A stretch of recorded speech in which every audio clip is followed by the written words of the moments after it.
Everyone, সবাইকে স্বাগতম আজকে ভার্সিটি মাস্টার ক্লাসে। তো দেখতে পাচ্ছ আজকে আমরা ফিজিক্স সেকেন্ড পেপারে চ্যাপ্টার 2 স্থির তড়িৎ শুরু করব। একদম প্রথম লেকচার তোমাদের। আমি যে বলি যে বোর্ডের পরীক্ষায় অ্যান্সার করে আসছিলা এবং খুবই ইজি একটা চ্যাপ্টার, মানে কম্পারেটিভলি সেই ক্লাস 9-10 এর বেসিক দিয়ে মোটামুটি অ্যান্সার করে ফেলা যায় 50%-এর উপরে। এটা হচ্ছে সেই চ্যাপ্টার যে তোমরা আগে থেকে জানো, কিন্তু হয়তো অনেকে বলো যে ভাই শর্ট সিলেবাসের কারণে আমরা ওইভাবে পড়ি নাই, বা অনেক অনেক কারণ আমাকে দেখাও, যে সেটা দেখার বিষয় না। বাট এই চ্যাপ্টারটা লিটারালি অনেক সোজা চ্যাপ্টার গুলোর মধ্যে একটা, মানে বেশিরভাগই সোজা। কিন্তু হ্যাঁ, কিছু প্রবলেম আছে যেগুলো আমরা আগে পড়ি নাই, একটু অ্যাডভান্স লেভেলের জিনিসপত্র, সেটাও আমরা বুঝে যাবো, একদম ভয় পাওয়ার কিছু নাই। তাই শুরু করি প্রথমে কি কি আমাদের টাইপ বা কি কি আমাদের টপিক গুলো আছে সেগুলোকে দিয়ে। টোটাল দেখতে পাচ্ছি এখানে টাইপ বা টপিক আছে 8টা, এবং এই যে লাস্ট ওয়ান গাউসের সূত্র, এটাকে নিয়ে মারাত্মক চিল্লাফাল্লা। গাউসের সূত্র দিয়ে লিটারালি পরীক্ষায় কোনো ম্যাথ আসে না, কখনো আসে নাই। কিন্তু হ্যাঁ, তুমি দেখে রাখো, তার কারণ তুমি যখন একটা কনসেপ্ট সম্পর্কে আইডিয়া রাখো, হয়তোবা কোনো জটিল প্রবলেম কেউ ইজিলি অ্যাপ্রোচ করতে গেলে নতুন কোনো কনসেপ্ট তোমাকে সাহায্য করতে পারে। এবং খেয়াল করে দেখো, এখানে সবগুলো টাইপই কতগুলো ইম্পর্টেন্ট, শুধুমাত্র একটা গাউসের সূত্র। এটা কেন দিয়ে রাখছি, অনেকেই বলে যে ভাইয়া ওইটা তো পরীক্ষা আসে না, বাট তারপরে একটু বুঝাই দিলে ভালো হয়। তো তাই তোমাদের জন্য ওইটাকে আমরা একটা আলাদা টাইপ আকারে স্টিল দিয়ে রাখছি, যে থাকুক, তোমরা তো অন্তত একটু প্র্যাকটিস করো, দেখো, বা যদি কারোর অ্যাডভান্স লেভেলের জানতে ইচ্ছা করে এখানে তুমি ঘাটাঘাটি করতে পারবা। ওকে, তাহলে এখন আসি পরীক্ষা আমাদের মেইনলি যেগুলো আসে সেই জায়গাতে। সবার আগে যদি আমরা চার্জ এবং তড়িৎ ক্ষেত্রের মূল ধারণা এই টপিকটা নিয়ে আসি, যেমন বস্তুর মৌলিক বৈশিষ্ট্যটা কি, অর্থাৎ আমরা কি তার ভর নিয়ে চিন্তা করতে চাই, নাকি তাকে আমরা চার্জের পার্সপেক্টিভে চিন্তা করতে চাই, এই ব্যাপারগুলো সম্পর্কে আইডিয়া থাকা উচিত। যে একটা বস্তুকে তুমি যখনই প্রকাশ করতে যাবা, তাকে ভর দিয়েও চিন্তা করা যায়, তাকে চাইলে চার্জ দিয়েও চিন্তা করা যায়, এগুলো কিন্তু তার নিজের বৈশিষ্ট্য। চার্জ বদলায় গেলেও সে বস্তু চেঞ্জ হয়ে যাবে, ভর বদলাইলেও চেঞ্জ হয়ে যাবে। এখন ইস্যু হচ্ছে তুমি তাকে কি মহাকর্ষীয় ক্ষেত্রে রাখবা নাকি কোনো তড়িৎ ক্ষেত্রে রাখবা, তার উপর ডিপেন্ড করবে যে তার ভর অ্যাক্টিভ হবে নাকি তার চার্জ অ্যাক্টিভ হয়ে যাবে। অর্থাৎ আমরা কোন জায়গায় ফোকাস করে আগাবো, অথবা দুইটা ক্ষেত্রই অ্যাভেলেবল কিনা, তার উপর ডিপেন্ড করবে আমরা কখন কোন বৈশিষ্ট্যটাকে কাজে লাগাইতে যাব।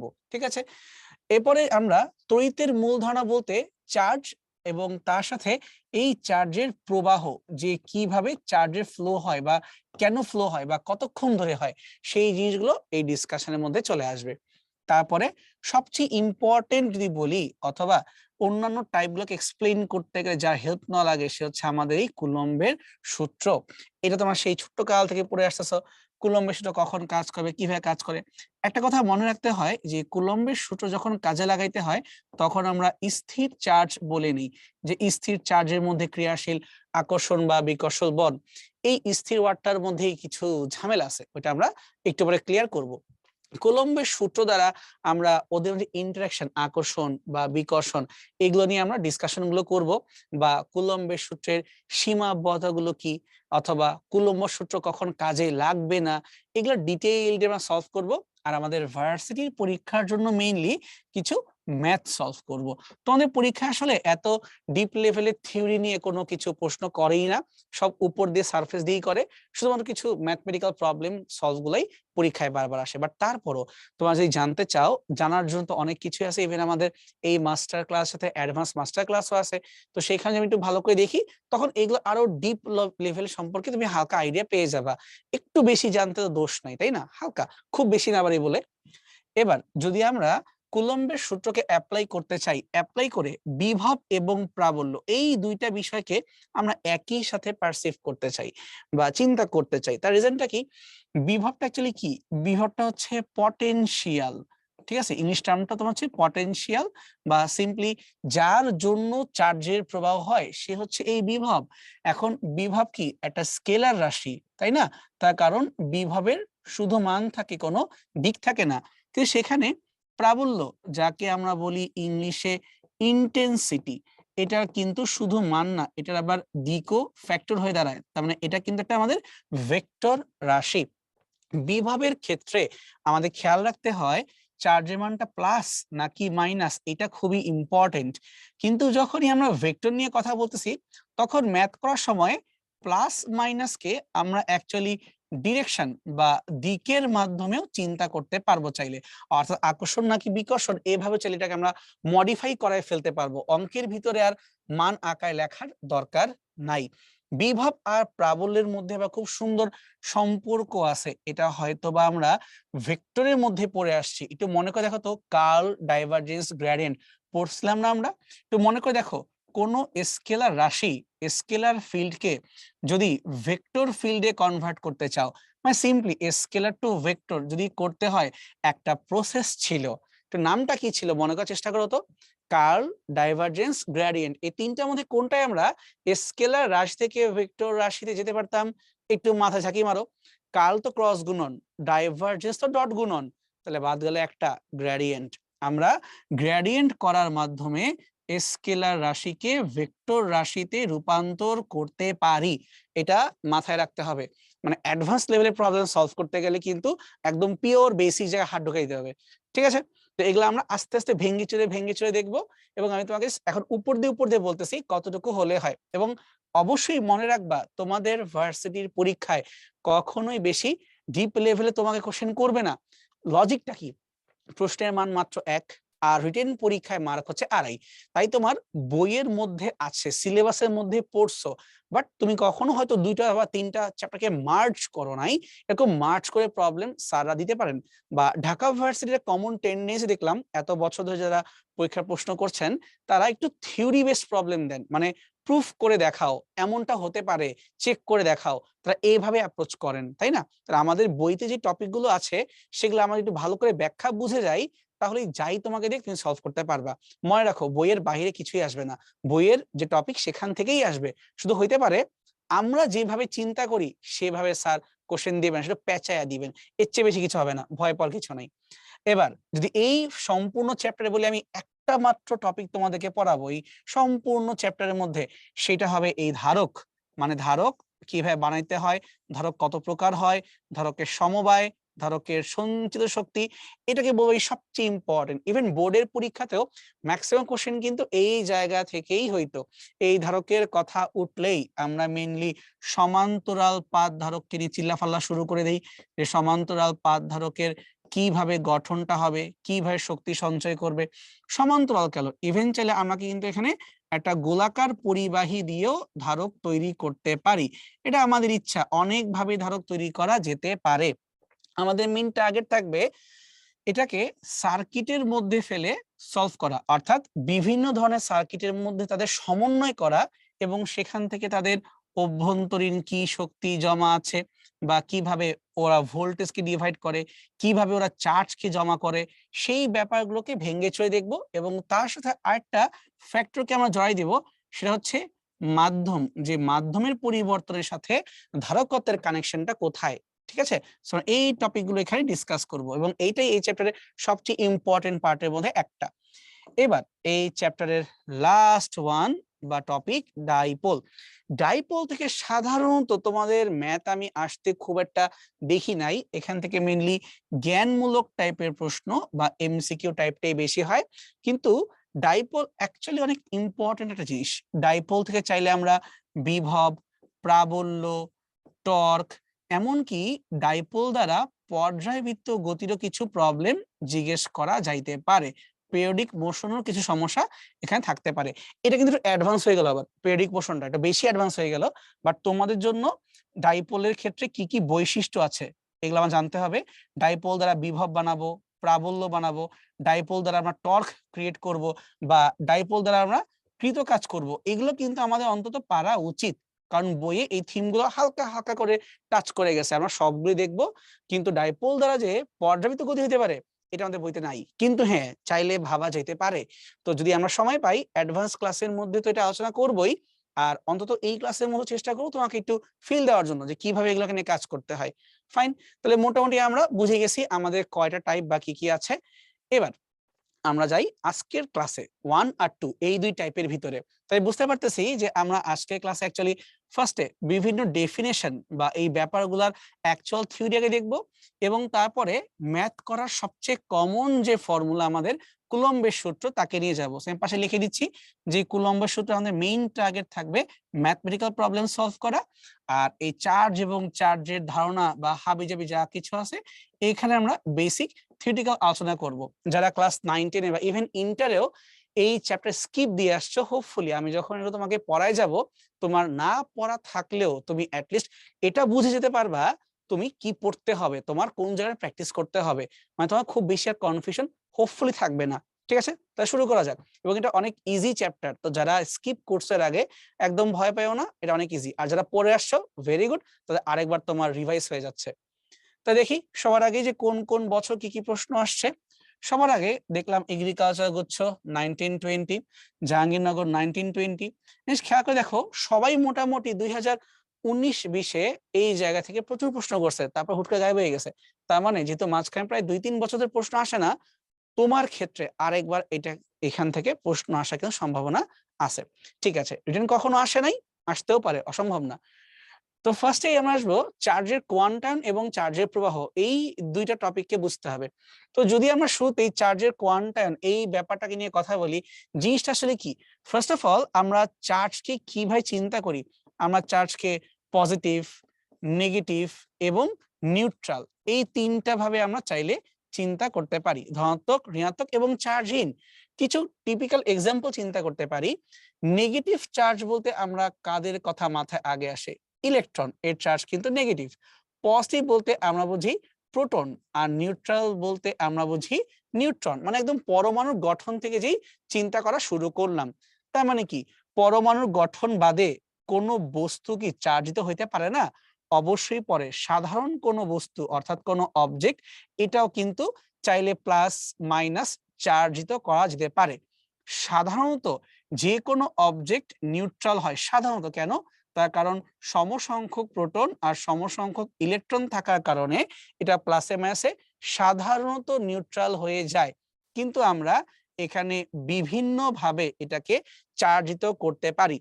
যেমন ধরো তোমার পড়ছো কিন্তু রেশম দণ্ড স্নালিল ঘষবো, বা ডিফারেন্ট ডিফারেন্ট দুইটা বস্তুর মধ্যে যখন ঘর্ষণ দেওয়া হচ্ছে, তখন তাদের তড়িৎ ঋণাত্মকতার উপরে ভিত্তি করে একজন হয়ে যায় পজিটিভ চার্জে চার্জিত, তো আরেকজন হয়ে যায় নেগেটিভ চার্জে চার্জিত। অর্থাৎ আমরা কোনো ফিজিক্যাল এক্সপেরিমেন্ট করার মাধ্যমে বা ফিজিক্যালি কোনো চেঞ্জ আমরা এখানে আনতে পারবো। কিভাবে ফিজিক্যালি চেঞ্জ করে এটাকে আমরা আইদার পজিটিভ অথবা নেগেটিভ চার্জে চার্জিত করতে পারবো। নরমালি এটা হয় না, বাট করা যাবে। এখন কিছু বিষয় আমাদের মাথায় রাখতে হবে, সেটা হচ্ছে গ্রাউন্ড বা মাটি বা পৃথিবী। আমরা গ্রাউন্ডের ক্ষেত্রে কি চিন্তা করব, যখনই পৃথিবীর কথা আসে বা গ্রাউন্ডের কথা আসে, তখনই আমরা পৃথিবীকে ঋণাত্মক চার্জের আধার ধরে নিই, মানে ভান্ডার, মানে এখানে ইনফাইনাইট অ্যামাউন্টের ঋণাত্মক চার্জ আছে এমনটা বলতে পারি, মানে ইনফাইনাইটলি নেগেটিভ এরকম তোমার আছে। তো এটা আমি কেন বললাম, তার রিজনটা হচ্ছে এরকম যে যদি আমরা কোনো বস্তুকে চার্জ করার পরে মাটির সাথে কানেক্ট করে দেই, তখন কিন্তু ও আর চার্জ থাকবে না, ও নিউট্রাল হয়ে যাবে। এটা মনে রাখবা, যখনই কোনো চার্জিত বস্তুকে ফিজিক্যালি চেঞ্জ করার পরে আমি গ্রাউন্ডের সাথে কানেক্ট করে দিব, তখনই এটা কিন্তু ডাইরেক্ট নিউট্রাল হয়ে যাবে। এখন কিভাবে হবে ওইটা আমরা একটু পরে আসতেছি।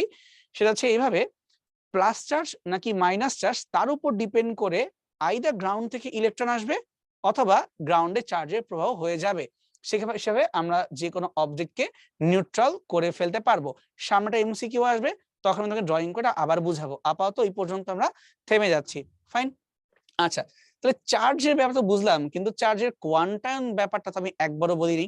ব্যাপার হচ্ছে এরকম যে যখন কোনো বস্তুকে যে আমরা ন্যাচারালি তো নিউট্রাল হয়, বাট তারপরও ওকে আমি সামহাউ ঘষে বা যে কোনো চেঞ্জ আনার পরে এটাকে চার্জিত করে ফেললাম। চার্জিত করে ফেললেও টোটাল যে চার্জ হবে তাকে না হয় আমি কিউ দিয়ে ডিফাইন করব, কিন্তু ওই চার্জের মানটা আলটিমেটলি একটা ইন্টিজার নাম্বারের মাল্টিপ্লায়ার হইতে হবে। ইন্টিজার নাম্বার এই কথার মানে হচ্ছে পূর্ণ সংখ্যা, তাহলে এই এন এর মানে হচ্ছে এন বলতে বুঝবো পূর্ণ সংখ্যা, যেমন 0 1 2 3 এভাবে চলতে থাকবে, কোনো ওই 2.4 3.2 এসব হওয়া যাবে না, পূর্ণ সংখ্যা। অর্থাৎ তোমার সম্পূর্ণ চার্জের মানটা ইলেকট্রনের চার্জের সমানুপাতিক হবে এবং সেটা কোন একটা পূর্ণ সাংখ্যিক মানের গুণাকারই পাওয়া যাবে। এন আমি জানি না, ইলেকট্রনের চার্জ আমি জানি 1.6 10⁻⁻19 কুলম্ব। এমনকি ইলেকট্রনের চার্জ আর প্রোটনের চার্জের মান সেম, শুধুমাত্র একটা পজিটিভ তো আর একটা নেগেটিভ। এটা হচ্ছে আমাদের চার্জের কোয়ান্টায়ন, মানে তোমাকে আন্দাগুন্দা যা মন চাই দিব আর তুমি সলভ করতে পারবা, তাহলে কিন্তু হবে না। এখন যদি আমরা ধরো ইলেকট্রন অনেকগুলো আনছি, সাপোজ 1 মোল ইলেকট্রনকে নিয়ে আসছি, তাহলে 1 মোল ইলেকট্রনকে নিয়ে আসলে কত কুলম্ব চার্জ হইতে পারে? 1 মোল ইলেকট্রনের জন্য টোটাল যে চার্জ হয় এটাকে আমরা 1 ফ্যারাড বা 1F এত চার্জ বলে চিনে আসছি। তোমরা কিন্তু এটা কেমিস্ট্রির মধ্যে পড়ার কথা, যে 1 ফ্যারাড চার্জ বা সিম্পলি 1 মোল ইলেকট্রনের জন্য চার্জ, যে 96,500 পড়ছো না, হচ্ছে এইটা। তো কিছু ছিল আমাদের বেসিক এমসিকিউ কাজে আসতে পারে। এবার আসি আমরা চার্জের প্রবাহের ব্যাপারটা নিয়ে। তো চার্জের প্রবাহ এই ব্যাপারটা বোঝার জন্য তোমাকে একটু অন্য ওয়েতে চিন্তা করতে হবে। আমরা বিগত লেকচারে কি পড়ে আসছিলাম? তাপগতিবিদ্যা পড়ে আসছিলাম। তাপগতিবিদ্যার একদম প্রথম লেকচারে আমরা হয়তোবা এইভাবে তোমাকে এক্সপ্লেন করা কথা, যে শূন্যতম সূত্রের ভিতরে একটু মনে করে দেখো, যে ধরলাম এটা আমাদের একটা বস্তু এ এবং এইটা আমাদের আরেকটা বস্তু বি। ধরলাম এ বস্তুর তাপমাত্রা হচ্ছে 30°C আর বি বস্তুর তাপমাত্রা হচ্ছে 40°C। দুইজনের তাপমাত্রা ভিন্ন। এখন যদি আমরা এই দুইটা বস্তুকে তাপীয় সংস্পর্শে আনি, অর্থাৎ যদি আমরা এই দুইটা এ এবং বি বস্তুকে স্পর্শ করায়া দেই, তখন কি হবে? তখন এদের মধ্যে তাপের আদান প্রদান হবে। কিন্তু তাপের আদান প্রদানটা কোন দিকে হবে কিভাবে বুঝবো? এইটা আমরা বুঝবো ডিরেক্টলি তাপমাত্রার উপরে। এইটা 30, এটা 40, তাহলে এদের মধ্যে কি আছে? এদের মধ্যে একটা ডেল্টা টি আছে, তাপমাত্রার পার্থক্য আছে। তো লিখলাম এটাকে আমি কারণ, যে কারণটা হচ্ছে তাপমাত্রা পার্থক্য, আর এই কজ তার জন্য রেজাল্টটা কি হবে? তার জন্য তোমার রেজাল্টটা হচ্ছে ডেল্টা কিউ। অর্থাৎ এখন এদের মধ্যে তাপ শক্তির আদান প্রদান হবে। কে দিবে কে নিবে এটা কখনোই ডিপেন্ড করবে না কার তাপ শক্তি কত বেশি বা কত কম তার উপরে। যেমন ধরে নেওয়া যাক 30°C, তার ভিতরে তাপ শক্তির মান হচ্ছে ধরে নেওয়া যাক 60 জুল, আর 40°C এর ভিতরে আছে ধরে নেওয়া যাক 21 জুল। তো যখনই আমরা এটাকে স্পর্শ করাবো, বেশি তাপমাত্রা হতে কম তাপমাত্রার দিকে প্রবাহ হবে। সো 40°C থেকে 30°C এর বস্তুর দিকেই তাপের প্রবাহ কিন্তু হবে। কিন্তু দেখো বি এর কাছেই কিন্তু তাপশক্তি কম আর এর কাছেই কিন্তু তাপশক্তি বেশি। তার মানে অ্যাকচুয়ালি তাপশক্তি কম বা বেশি ফ্যাক্টর না, ফ্যাক্টর হলো তাপমাত্রার পার্থক্য। বেশি তাপমাত্রা হতে কম তাপমাত্রার দিকে প্রবাহ হবে, বাট কতক্ষণ পর্যন্ত হবে? যতক্ষণ না পর্যন্ত সাম্যাবস্থায় আসতেছে। তাহলে সাম্যাবস্থা আমি কিভাবে বের করব? এটাকে ডাইরেক্ট আমরা গড় করে দিব। 30 এবং 40 যদি আমরা গড় করি, 30 প্লাস 40 ডিভাইড বাই 2, 70 কে 2 দিয়ে ভাগ করলে কত হয়? 35। তার মানে যতক্ষণ না পর্যন্ত এই দুইটা বস্তুর তাপমাত্রা 35 এ আসতেছে, ততক্ষণ পর্যন্ত এই প্রবাহ কন্টিনিউয়াসলি চলতে থাকবে। হুবাহু এই সেম ব্যাপারটা আমরা চার্জের প্রবাহের ক্ষেত্রেও দেখতে পারবো। আমি তোমাকে কিভাবে দেখাতে পারবো জিনিসটাকে? ধরো যদি তোমাকে একটু অন্য ওয়েতে বুঝাই, সেই ক্লাস 9-10 আমরা কিন্তু পড়ে আসছিলাম যে ধরো দুইটা সিলিন্ডারকে এইভাবে আমরা যুক্ত করে দিব। বল বৃদ্ধিকরণ নীতির মধ্যে ক্লাস 9-10 পড়ছিলাম। এই যেরকম দুইটা সিলিন্ডার আমরা নিচ্ছি, এটার মধ্যে আমরা পানি নিব এবং আমরা ধরে নিচ্ছি এই সিলিন্ডারের মধ্যবর্তী এই সংযোগ স্থলে একটা ভালভ আছে, মানে বেসিক্যালি কলের মতো আছে। সো আমি এটাকে রোটেট করলে এটা লক হয়ে যায় আর ওপেন করে দিলে আবার পানির ফ্লো হতে পারে। তো ধরো আমাদের এখানে পানির যে অ্যামাউন্ট, বাম পাশের ছোট সিলিন্ডারে পানির উচ্চতা এই পর্যন্ত, এই জায়গা পর্যন্ত আমাদের পানিটা আছে, আর ডান দিকের বড় সিলিন্ডারে পানি হচ্ছে এই হাইট পর্যন্ত আছে। এটা আমরা অ্যাজিউম করে নিচ্ছি এবং এখন কিন্তু ভালভটা বন্ধ আছে। ঠিক আছে, মানে এখন ভালভ দিয়ে কিন্তু কোনো পানি ফ্লো হতে পারবে না। এখন যদি লজিক্যালি বলি কোথায় পানি বেশি আছে, ডান পাশে বড় সিলিন্ডারেই কিন্তু পানি বেশি হওয়ার কথা, বাম পাশের সিলিন্ডার চিকন, এখানে কিন্তু পানি কম হওয়ার কথা। বাট যখনই আমি এই ভালভটা ওপেন করে দিব সেই মোমেন্টেই খেয়াল করব যে পানির প্রবাহ সাথে সাথে এটার ভিতর দিয়ে ওই দিকে যাওয়া শুরু করছে।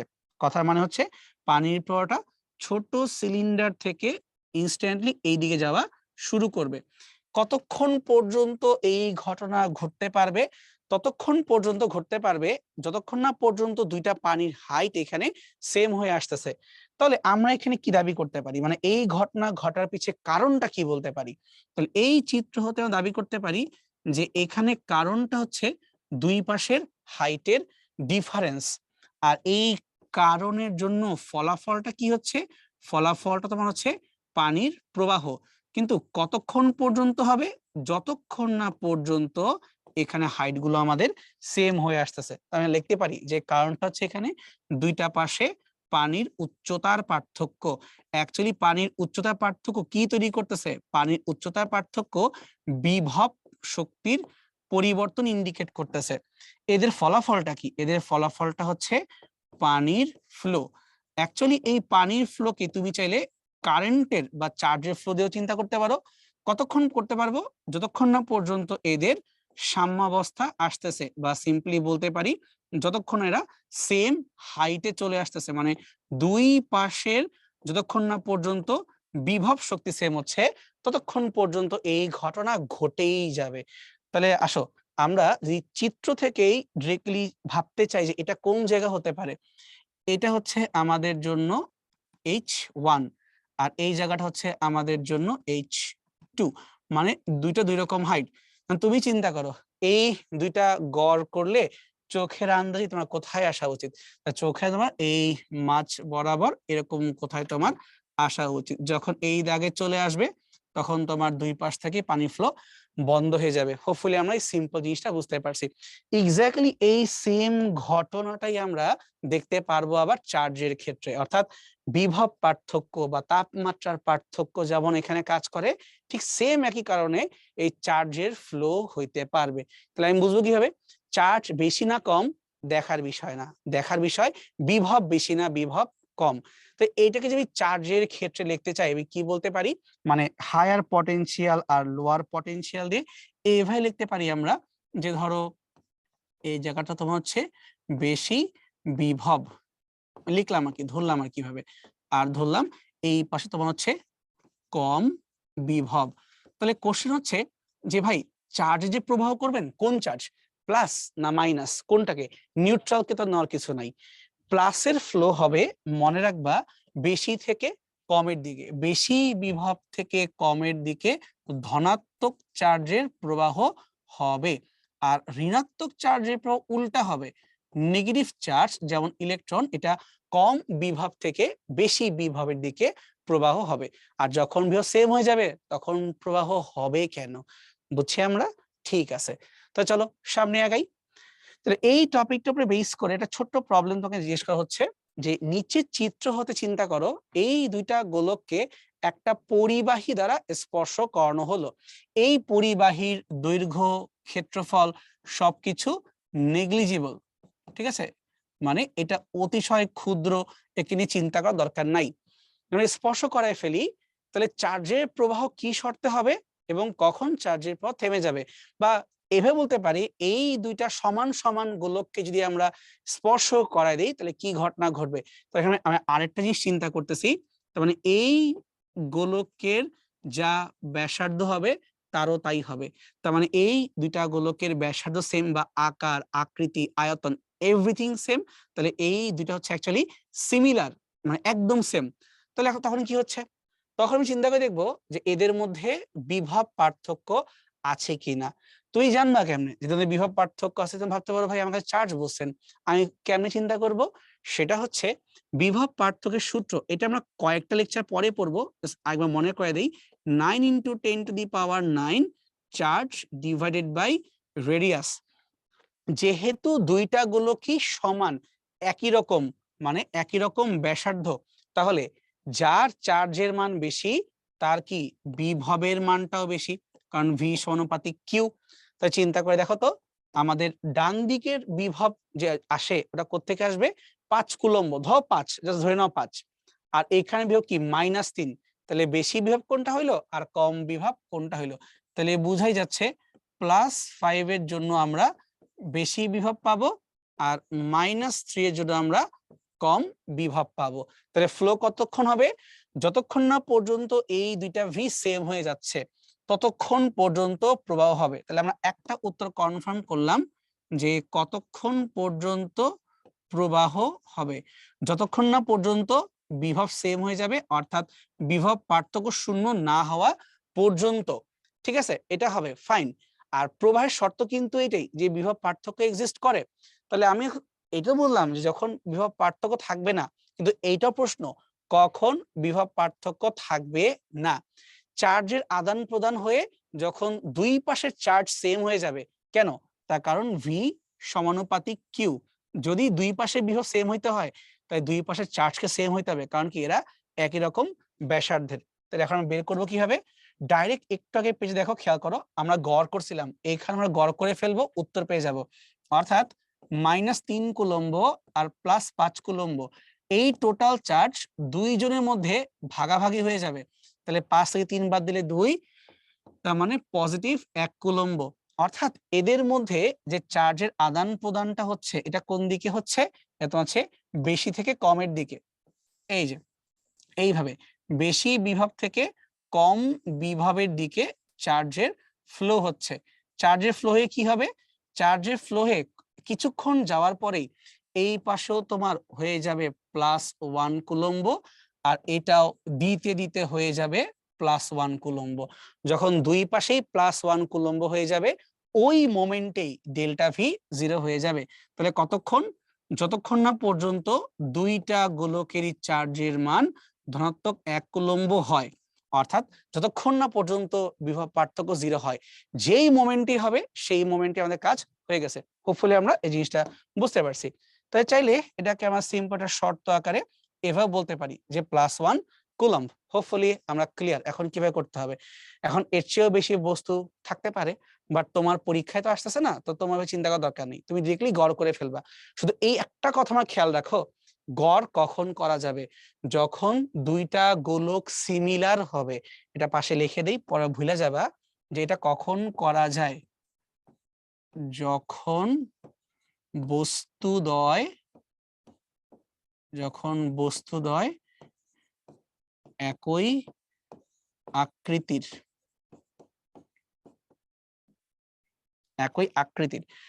খেয়াল রাখা দরকার আছে, একই আকৃতির কি শুধু হইলেই হবে, অ্যাকচুয়ালি আকার, আকৃতির, আয়তন, এভরিথিং যখন সেম হয়ে যায়, একই আকৃতির কমা আকারের কমা আয়তনের, মানে সব সেম, আমি কোনো পার্থক্য রাখবই না, একদম সিমিলার, তখন তুমি ডাইরেক্ট গড় করতে পারবা। আদারওয়াইজ কি করতে হবে, বিভবটা বের করে চেক দিতে হবে। বিভব বের করবো আমরা একটু পরে, টেনশনে কিছু নাই। চলো সামনে আগাই। এবার একটা নতুন কনসেপ্টে আসি, তলমাত্রিক ঘনত্ব। ঘনত্ব কথার মানে কি, যে যতটুকু এক্সিস্ট করে আর যতটুকু জায়গার মধ্যে এক্সিস্ট করে, তো কে এক্সিস্ট করবে, চার্জ এক্সিস্ট করবে। তাহলে এই চার্জ যতটুকু ক্ষেত্রফলে থাকবে তাকেই বলবো আমরা তলমাত্রিক ঘনত্ব।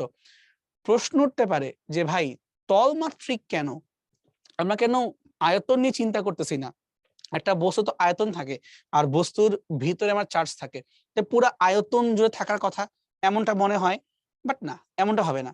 কেন হবে না, তার রিজনটা হচ্ছে, ধরো যদি আমরা একটা গোলক শেপের কথা চিন্তা করি, ধরলাম এই যে আমাদের একটা গোলক শেপ আছে, তো গোলক শেপ বোঝানোর জন্য 3 ডাইমেনশনাল এইভাবে আমরা আরো দুইটা দাগ দিতে পারি।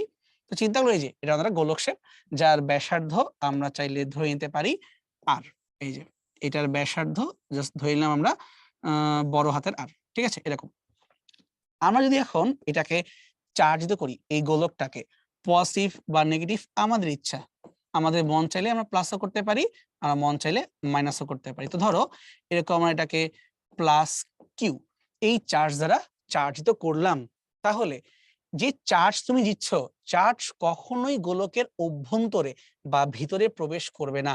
চার্জ সবসময় পরিবাহীর পৃষ্ঠে অবস্থান করে। মনে রাখবা যে চার্জ কখনোই ভিতরে যাবে না, অলওয়েজ থাকবে পরিবাহীর পৃষ্ঠে বা অলওয়েজ সারফেস। সারফেস মানে পৃষ্ঠ, অলওয়েজ সারফেসে কিউ থাকে, লিখে দিলাম অলওয়েজ পৃষ্ঠে চার্জ থাকবে। তাহলে আমার যতটুকু চার্জ দিলাম আর টোটাল যে সারফেস এরিয়া, এদিকে অনুপাত করলে পেয়ে যাব তলমাত্রিক ঘনত্ব। তলমাত্রিক ঘনত্বকে সিগমা দিয়ে লেখা হয়। আমার সিগমাটা সুন্দর হয় না, বাট আশা করি বুঝতে পারতেছো সিগমা সমান সমান কিউ বাই এ। এখন কোশ্চেন হতে পারে ভাই তাহলে গোলকের ক্ষেত্রে বলেন তো আপনার এটা কি হওয়ার কথা? তাহলে সিগমা ফর গোলক স্ফেরিক্যাল শেপ, চার্জ তো আমার কিউ, তাকে নিয়ে কোনো মাথা ব্যথা নাই। কিন্তু এই যে আর ব্যাসার্ধের গোলক, তার আয়তন হচ্ছে 4/3 পাই আর কিউব। আয়তন, আয়তন লাগবে না, আমার লাগবে বাহিরের পৃষ্ঠের ক্ষেত্রফল। এটা সূত্র হচ্ছে 4 পাই ব্যাসার্ধ স্কোয়ার। তাহলে গোলকের ক্ষেত্রে তলমাত্রিক ঘনত্বের সূত্র হচ্ছে Q by 4 pi R square. Fine, same কাজ আমার চাইলে কিন্তু অন্য আরেকটা শেপকে নিয়েও ভাবতে পারি। যেমন ধরো কি নেওয়া যায়, আমরা একটা এখানে কিউব শেপ নেই। কিউব মানে তো হচ্ছে ঘনক। ওকে, তাহলে ঘনক কিন্তু আঁকা এত কঠিন কাজ না, সেই ছোট কাল থেকে আমরা আঁকতেছি। এই যে এরকম আঁকলাম, একটা ত্রিমাত্রিক ঘনক হয়ে গেল। এই ঘনকটাকেও আমরা একই পরিমাণ চার্জ দিয়ে চার্জিত করবো। তাহলে চার্জগুলো কই অবস্থান করবে? চার্জগুলো অবশ্যই তার পৃষ্ঠে অবস্থান করবে, কারণ চার্জ কখনোই ভিতরে অবস্থান করতে পারার কথা না, থাকবে না। চার্জ অলওয়েজ তোমার পৃষ্ঠে অবস্থান করবে। ঠিক আছে, আমি এখানে শুধুমাত্র এই এজ গুলো দিয়ে টান দিচ্ছি, বাট এটা অ্যাকচুয়ালি আমি সারফেসকেই মিন করছি, পুরো সারফেস এটা ছড়ায় বসে আছে। তাহলে যদি আমরা এখন এই ঘনকটার একটা বাহু, এই যে এই ঘনকটার একটা বাহু, এটাকে আমরা এ চিন্তা করি, ছোট্ট হাতের এ, তাহলে ভাবো তো এই ঘনকের সমগ্র তলের ক্ষেত্রফল কত হবে? ঘনকের তল আছে কয়টা, আগে এইভাবে চিন্তা করো যে ঘনকের আমার তল আছেই বা কয়টা। তো যদি আমরা মার্ক করার চেষ্টা করি, ধরো এই উপরের সারফেস আমরা এটাকে মার্ক করতেছি এইভাবে, এই যে এই জায়গাটাকে মার্ক করে ফেলতেছি। তা তুমি একটু কমন সেন্স খাটাবে ভাবো তো, যে ঘনকের এইরকম সারফেস যে আমি ডিরেক্টলি ধরতে পারবো, এরকম কয়টা হওয়ার কথা, মানে তোমার কাছে কি মনে হচ্ছে কয়টা হইতে পারে? যদি হাতে কাছে বই থাকে, তুমি চাইলে একটা বই নিয়ে একটু ঘুরায় দেখো তো যে কতটা আসতেছে, চিন্তা করে এটা আমাকে বলো যে কত আসে। আচ্ছা, এটা কাজ করি, আমি এখন যেই জায়গাটাকে এই যে মার্ক করে ফেললাম না এরিয়াটা, যদি বলি এই ক্ষেত্রফলটার ঠিক নিচে তুমি চলে আসো, এইটা ঠিক নিচে, তাহলে কিন্তু পসিবল। আমরা চিত্রে এখানে কয়টা সারফেস দেখতে পারতেছি তুমি আগে এই চিন্তা করো। একটা হচ্ছে সবুজ কালারের সারফেস উপরে ছিল, একটা হচ্ছে যেরকম খয়েরি কালার বা আরো সুন্দর কি বলতে পারি, গাঢ় ব্রাউন কালার বলতে পারি। ডান দিকে আমাদের ব্রাউন কালারের এই যে আর একটা সারফেস, এই দুইটা কিন্তু আমরা দেখতে পারতেছি। কিন্তু যদি আমি সবগুলাই মার্ক করে ফেলি চিত্রে, তাহলে সারফেস কয়টা পাবা?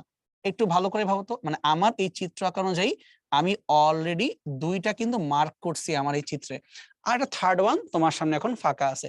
তো যদি আমি এই তৃতীয়টাকেও মার্ক করে ফেলি, এর মানে কি এইটা যে তাহলে আমাদের ভাই ঘনকের সারফেস হচ্ছে তিনটা, এমনটা কি তোমার কাছে মনে হচ্ছে?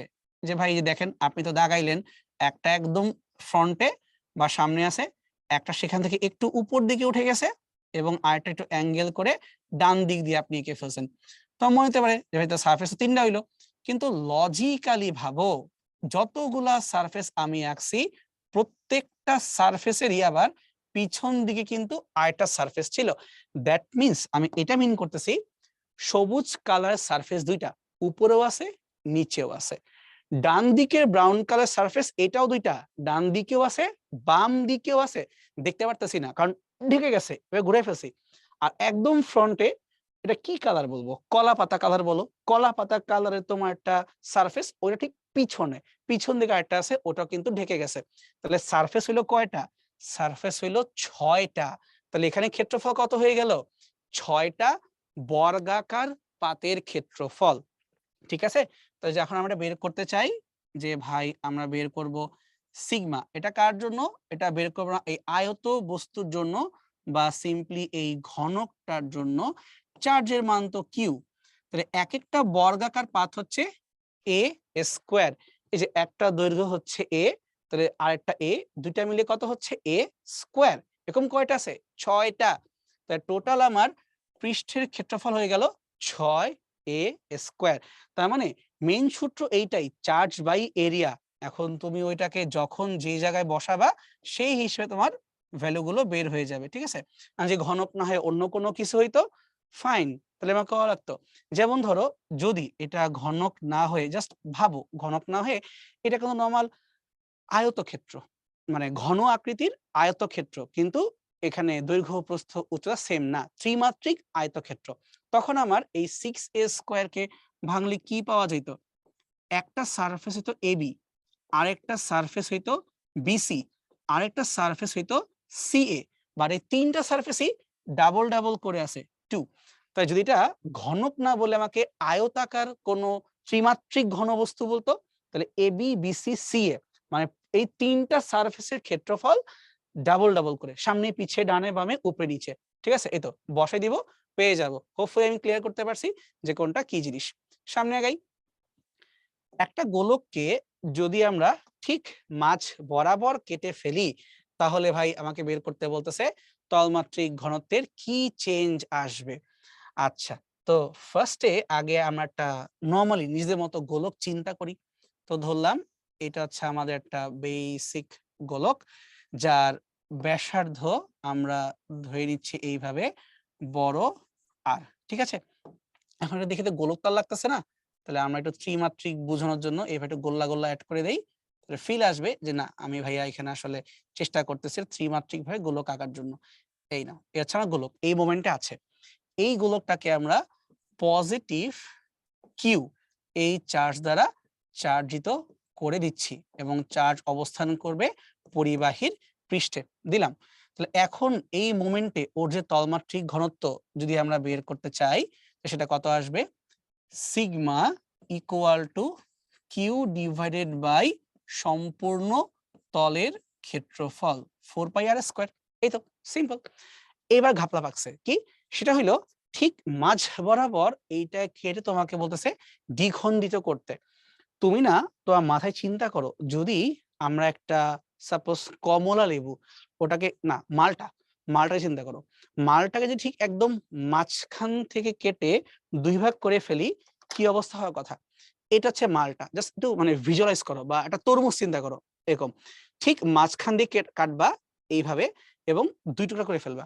তো যখন তুমি দুই টুকরা করে ফেলছো, একবার চিন্তা করো তো, যে কোনো একটা টুকরার এই সাইড তো আগে থেকেই ছিল, বাট এখন কি নতুন একটা ফ্রন্ট সাইড চলে আসছে না? অর্থাৎ কার্ভ পার্ট তো আগে থেকেই ছিল, বাট এবার স্লাইস করে কাটার কারণে এখন সামনেটা গোলক না হয়ে একটা বৃত্তাকার পার্টও এক্সট্রা চলে আসছে না? তুমি কিন্তু আপেল কাটো বা যাই কিছু কাটো, চিন্তা করো যে কোনো বস্তুই কাটলে আরেকটা নতুন সারফেস উন্মুক্ত হয়ে যায়। এইটা হচ্ছে ক্যারা, যেটা আমি আগে ভাবি নাই। তার মানে ব্যাপার হচ্ছে গোলকটাকে কাটতেছি, এই যে একটা অংশ, এই যে ডান পাশের, মানে এই ডান পাশের অংশ আমি আঁকলাম, কিন্তু তার সাথে এখানে তো আমার আরো একটা নতুন অংশ চলে আসছে, এই যে যাকে কাটছি আমি, এই যে এর কারণে তুমি নতুন অংশ এখন পেয়ে যাবা। এইটা কিন্তু আমাদের আগে থেকে ছিল না। তাহলে লজিক্যালি ভাবো, তোমার বাহিরের এই সারফেসটার ক্ষেত্রফল কত? 4πr² কে দুই টুকরা করতে হবে। এ কথার মানে হইলো এই যে ডান পাশেও যেমন আছে, বাম পাশেও তো আমাদের এই অংশটা আছে, তাই না? তো এখান দিয়ে কাটলেও তো এই যে এই পাশের সারফেস চলে আসছে, এই পাশের সারফেস চলে আসছে। এটা বেশি ভোটকা হয়ে গেল, একটা কাজ করি আমি আরেকবার এঁকে দেই। আচ্ছা দাঁড়াও, এই যে এখান দিয়ে কাটলাম, এখান দিয়ে এই যে কেটে ফেললাম, এবার মোটামুটি হয়েছে আর কি। আচ্ছা, তাহলে 4πr² কে আমরা ফার্স্টে দুই টুকরা করব। একটা হচ্ছে এই পাশের সাদা কালারের 2πr², আরটা এই পাশে 2πr²। কোত্থেকে আসলো? এই 4πr² এর দুই টুকরা, যা আগে থেকে ছিল, নতুন না, কিন্তু আমি কেটে ফেলার কারণে এবার নতুন দুইটা পার্ট আসছে, একটা হচ্ছে এইটা, আরটা হচ্ছে এইটা।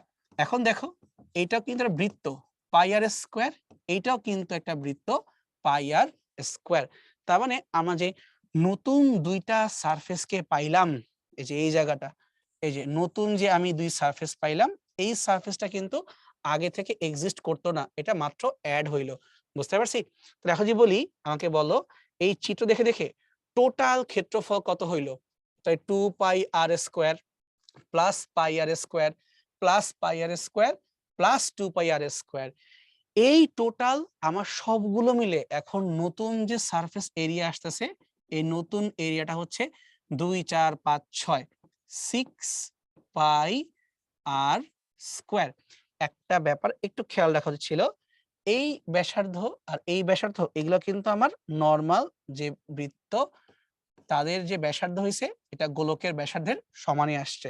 তাহলে 6 পাই আর স্কয়ার আমার টোটাল এখানে ক্ষেত্রফল। আর চার্জের মান কিন্তু আগের বারের মতোই আছে।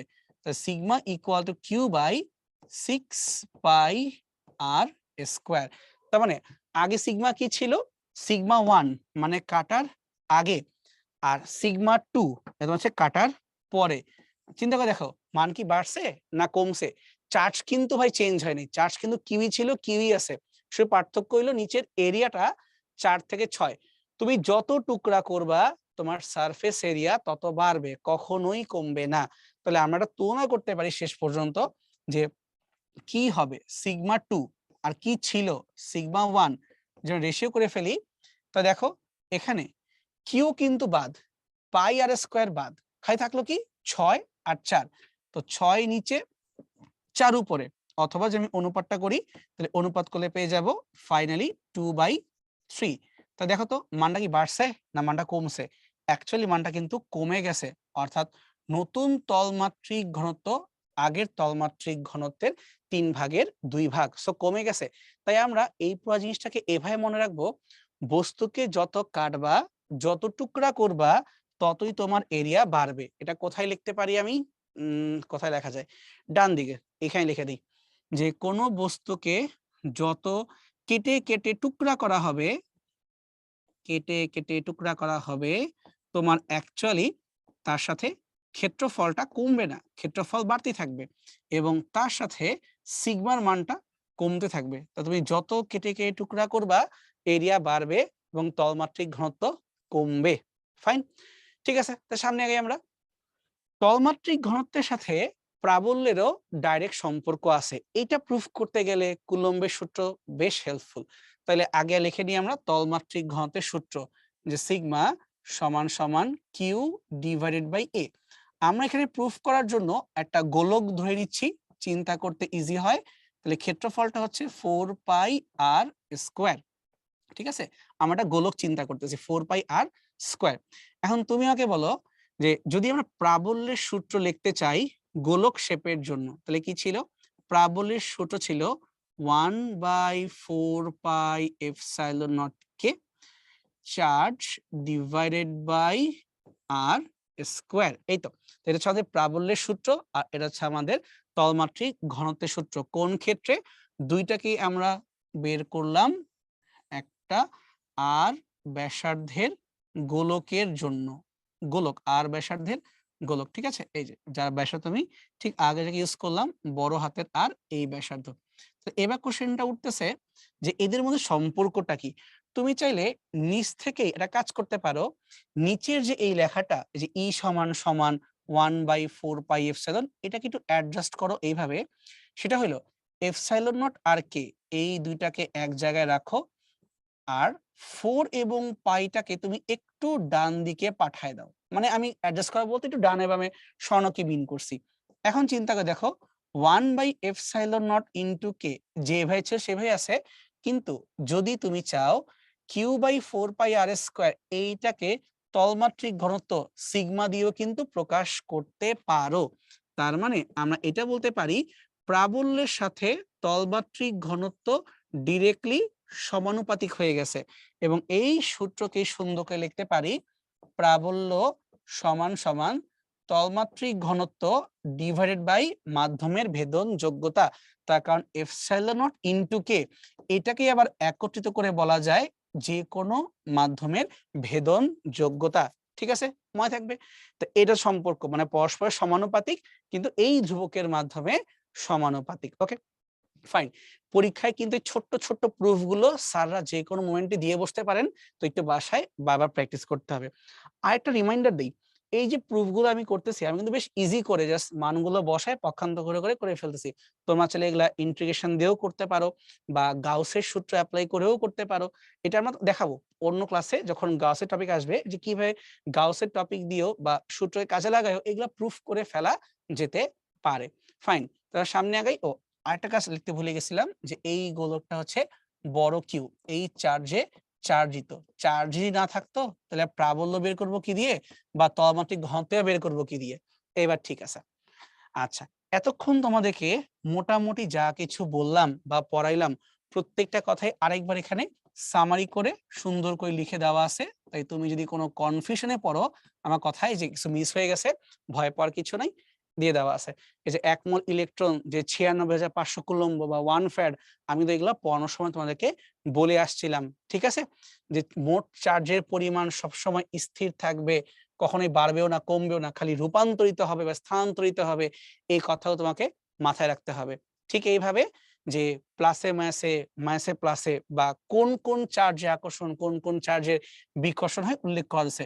সমধর্মীতে বিকর্ষণ করবে আর বিপরীতধর্মীতে আকর্ষণ করবে, এটাই সাধারণত হওয়ার কথা।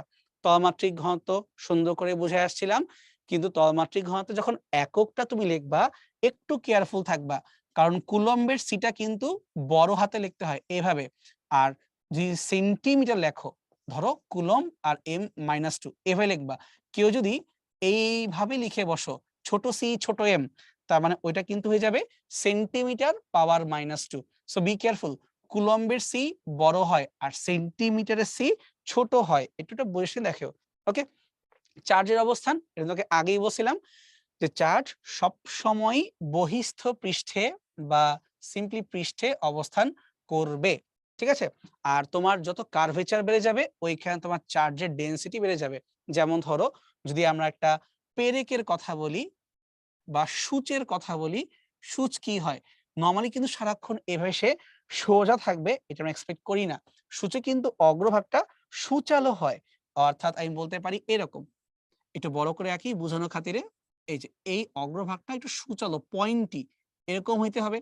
তাহলে এই পয়েন্টি অবজেক্টের ক্ষেত্রে চার্জ দেখা যাবে এই প্লাস মাথাটার কাছে প্রচুর ঘনভাবে সন্নিবিষ্ট হয়ে যাবে এই প্লাস মাথার কাছে। বাট তার বাকি বইতে এরকম বেশ দূরে দূরে তারা অবস্থান করবে। ঠিক আছে? অর্থাৎ যেখানে তোমার কার্ভ আসবে বা যেখানে তোমার চেঞ্জ আসবে, স্ট্রেইট হবে না, সেখানে দেখা যাবে যে চার্জের কিন্তু ডেনসিটি অনেক বেশি বেড়ে যাবে। আশা করি আমরা এই সিম্পল ব্যাপারটা বুঝতে পারছি। ঠিক আছে? আমি এর পাশে আঁকলাম না। আশা করি এখানে মোটামুটি ক্লিয়ার। চলো সামনে আগাই। আহিত বস্তুর কোথায় সবচেয়ে বেশি আধান থাকবে? উত্তল তলে। যত কার্ভ বেশি সেখানে অবস্থান করবে তত বেশি।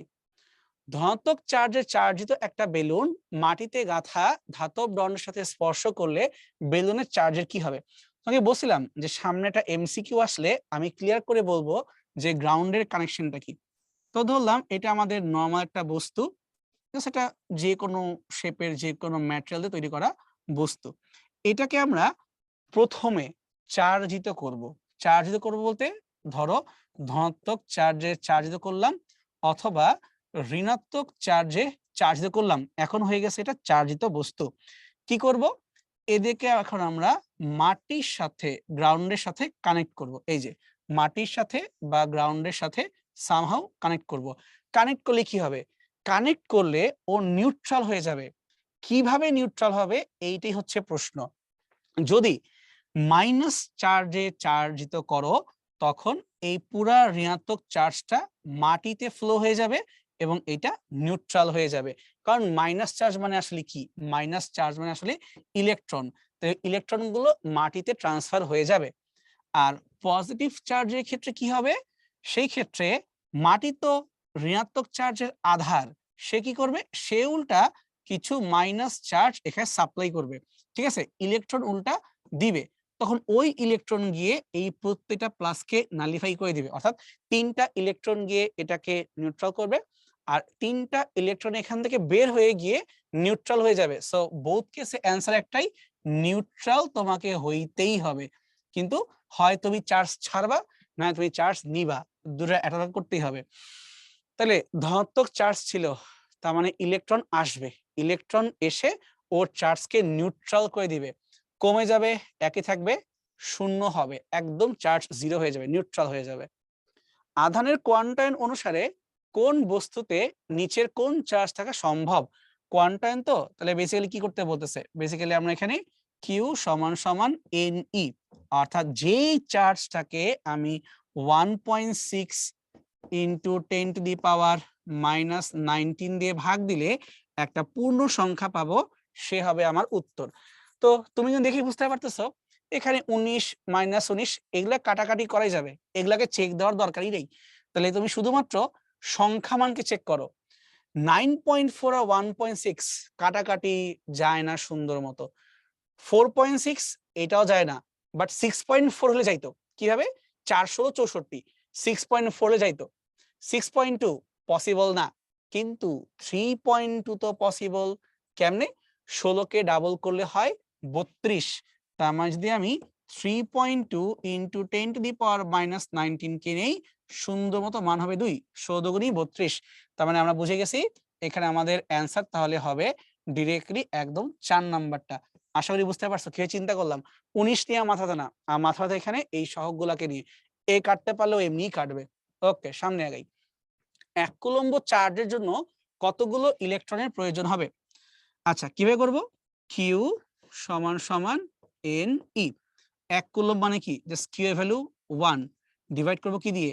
ই এর ভ্যালু দিয়ে, 1.6 ইন্টু 10⁻⁻19 ভাগ করলে পেয়ে যাব এই ভ্যালু। তাহলে উপরে গেল -19 প্লাস হয়ে গেল, আর নিচে আমার 1.6 পড়ে থাকলো। মহাবিপদ, এটাকে মুখে মুখে করতে গেলে তো খবর হয়ে যাবে। কিন্তু হ্যাঁ, তুমি যদি চাও ব্যাপারটাকে এভাবে ভাবতে পারো, জাস্ট যদি চাও আর কি, যে 1.6 এখানে তো তোমার 10⁻19 আকারে আসেই, ভালো কথা, কিন্তু এই জায়গাতে 1/1.6 এই মানটা কি 1 এর চেয়ে বড় হবে নাকি 1 এর চেয়ে ছোট হবে? একটু তো ভাবতে পারি যে এই ব্র্যাকেটের ভিতরে মানটা 0 পয়েন্ট সামথিং, মানে 1 এর চেয়ে তো তোমার ছোটই আসতেছে, তাই না?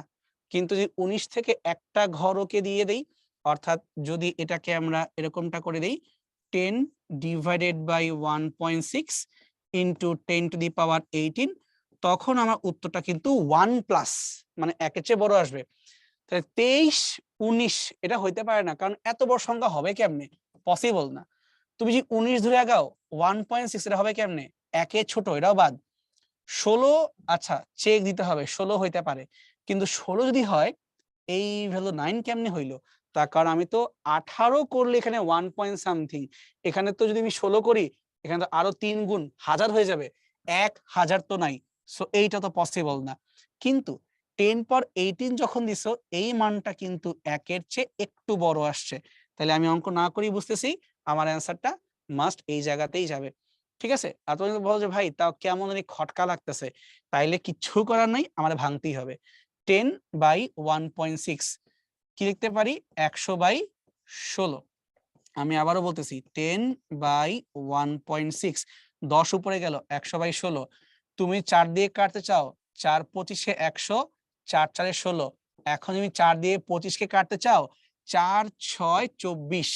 আর কি প্রুফ করতে হবে আমার? তাহলে 6 এর চেয়ে তো একটু বেশি হবে এবং খুব সুন্দর মতো কাটাকাটি করা যাবে, 6.25, তাই না? কারণ 4 25 100, এই যে একদম পারফেক্ট মিলে গেছে 6.25। তাহলে অ্যান্সারটা হচ্ছে অবশ্যই অ্যান্সার ডি।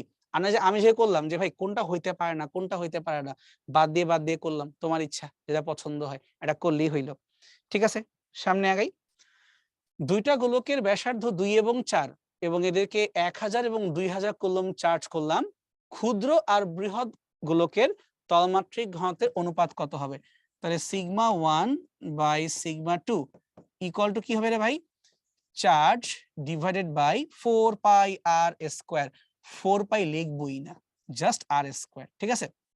আর তাহলে সিগমা 2, তাহলে নিচে Q2 আর 4 পাই আর স্কয়ার। 4 পাই লিখবই না, কিন্তু সমস্যা হলো কাকে 1 ধরবো আর কাকে 2 ধরবো। যার নাম থাকবে আগে তাকে রাখবা লবে। আমি লবে কাকে রাখছি? 1 কে রাখছি না, তার মানে ক্ষুদ্র হবে এখানে 1। তাহলে এখন মানগুলো বসায় দেই।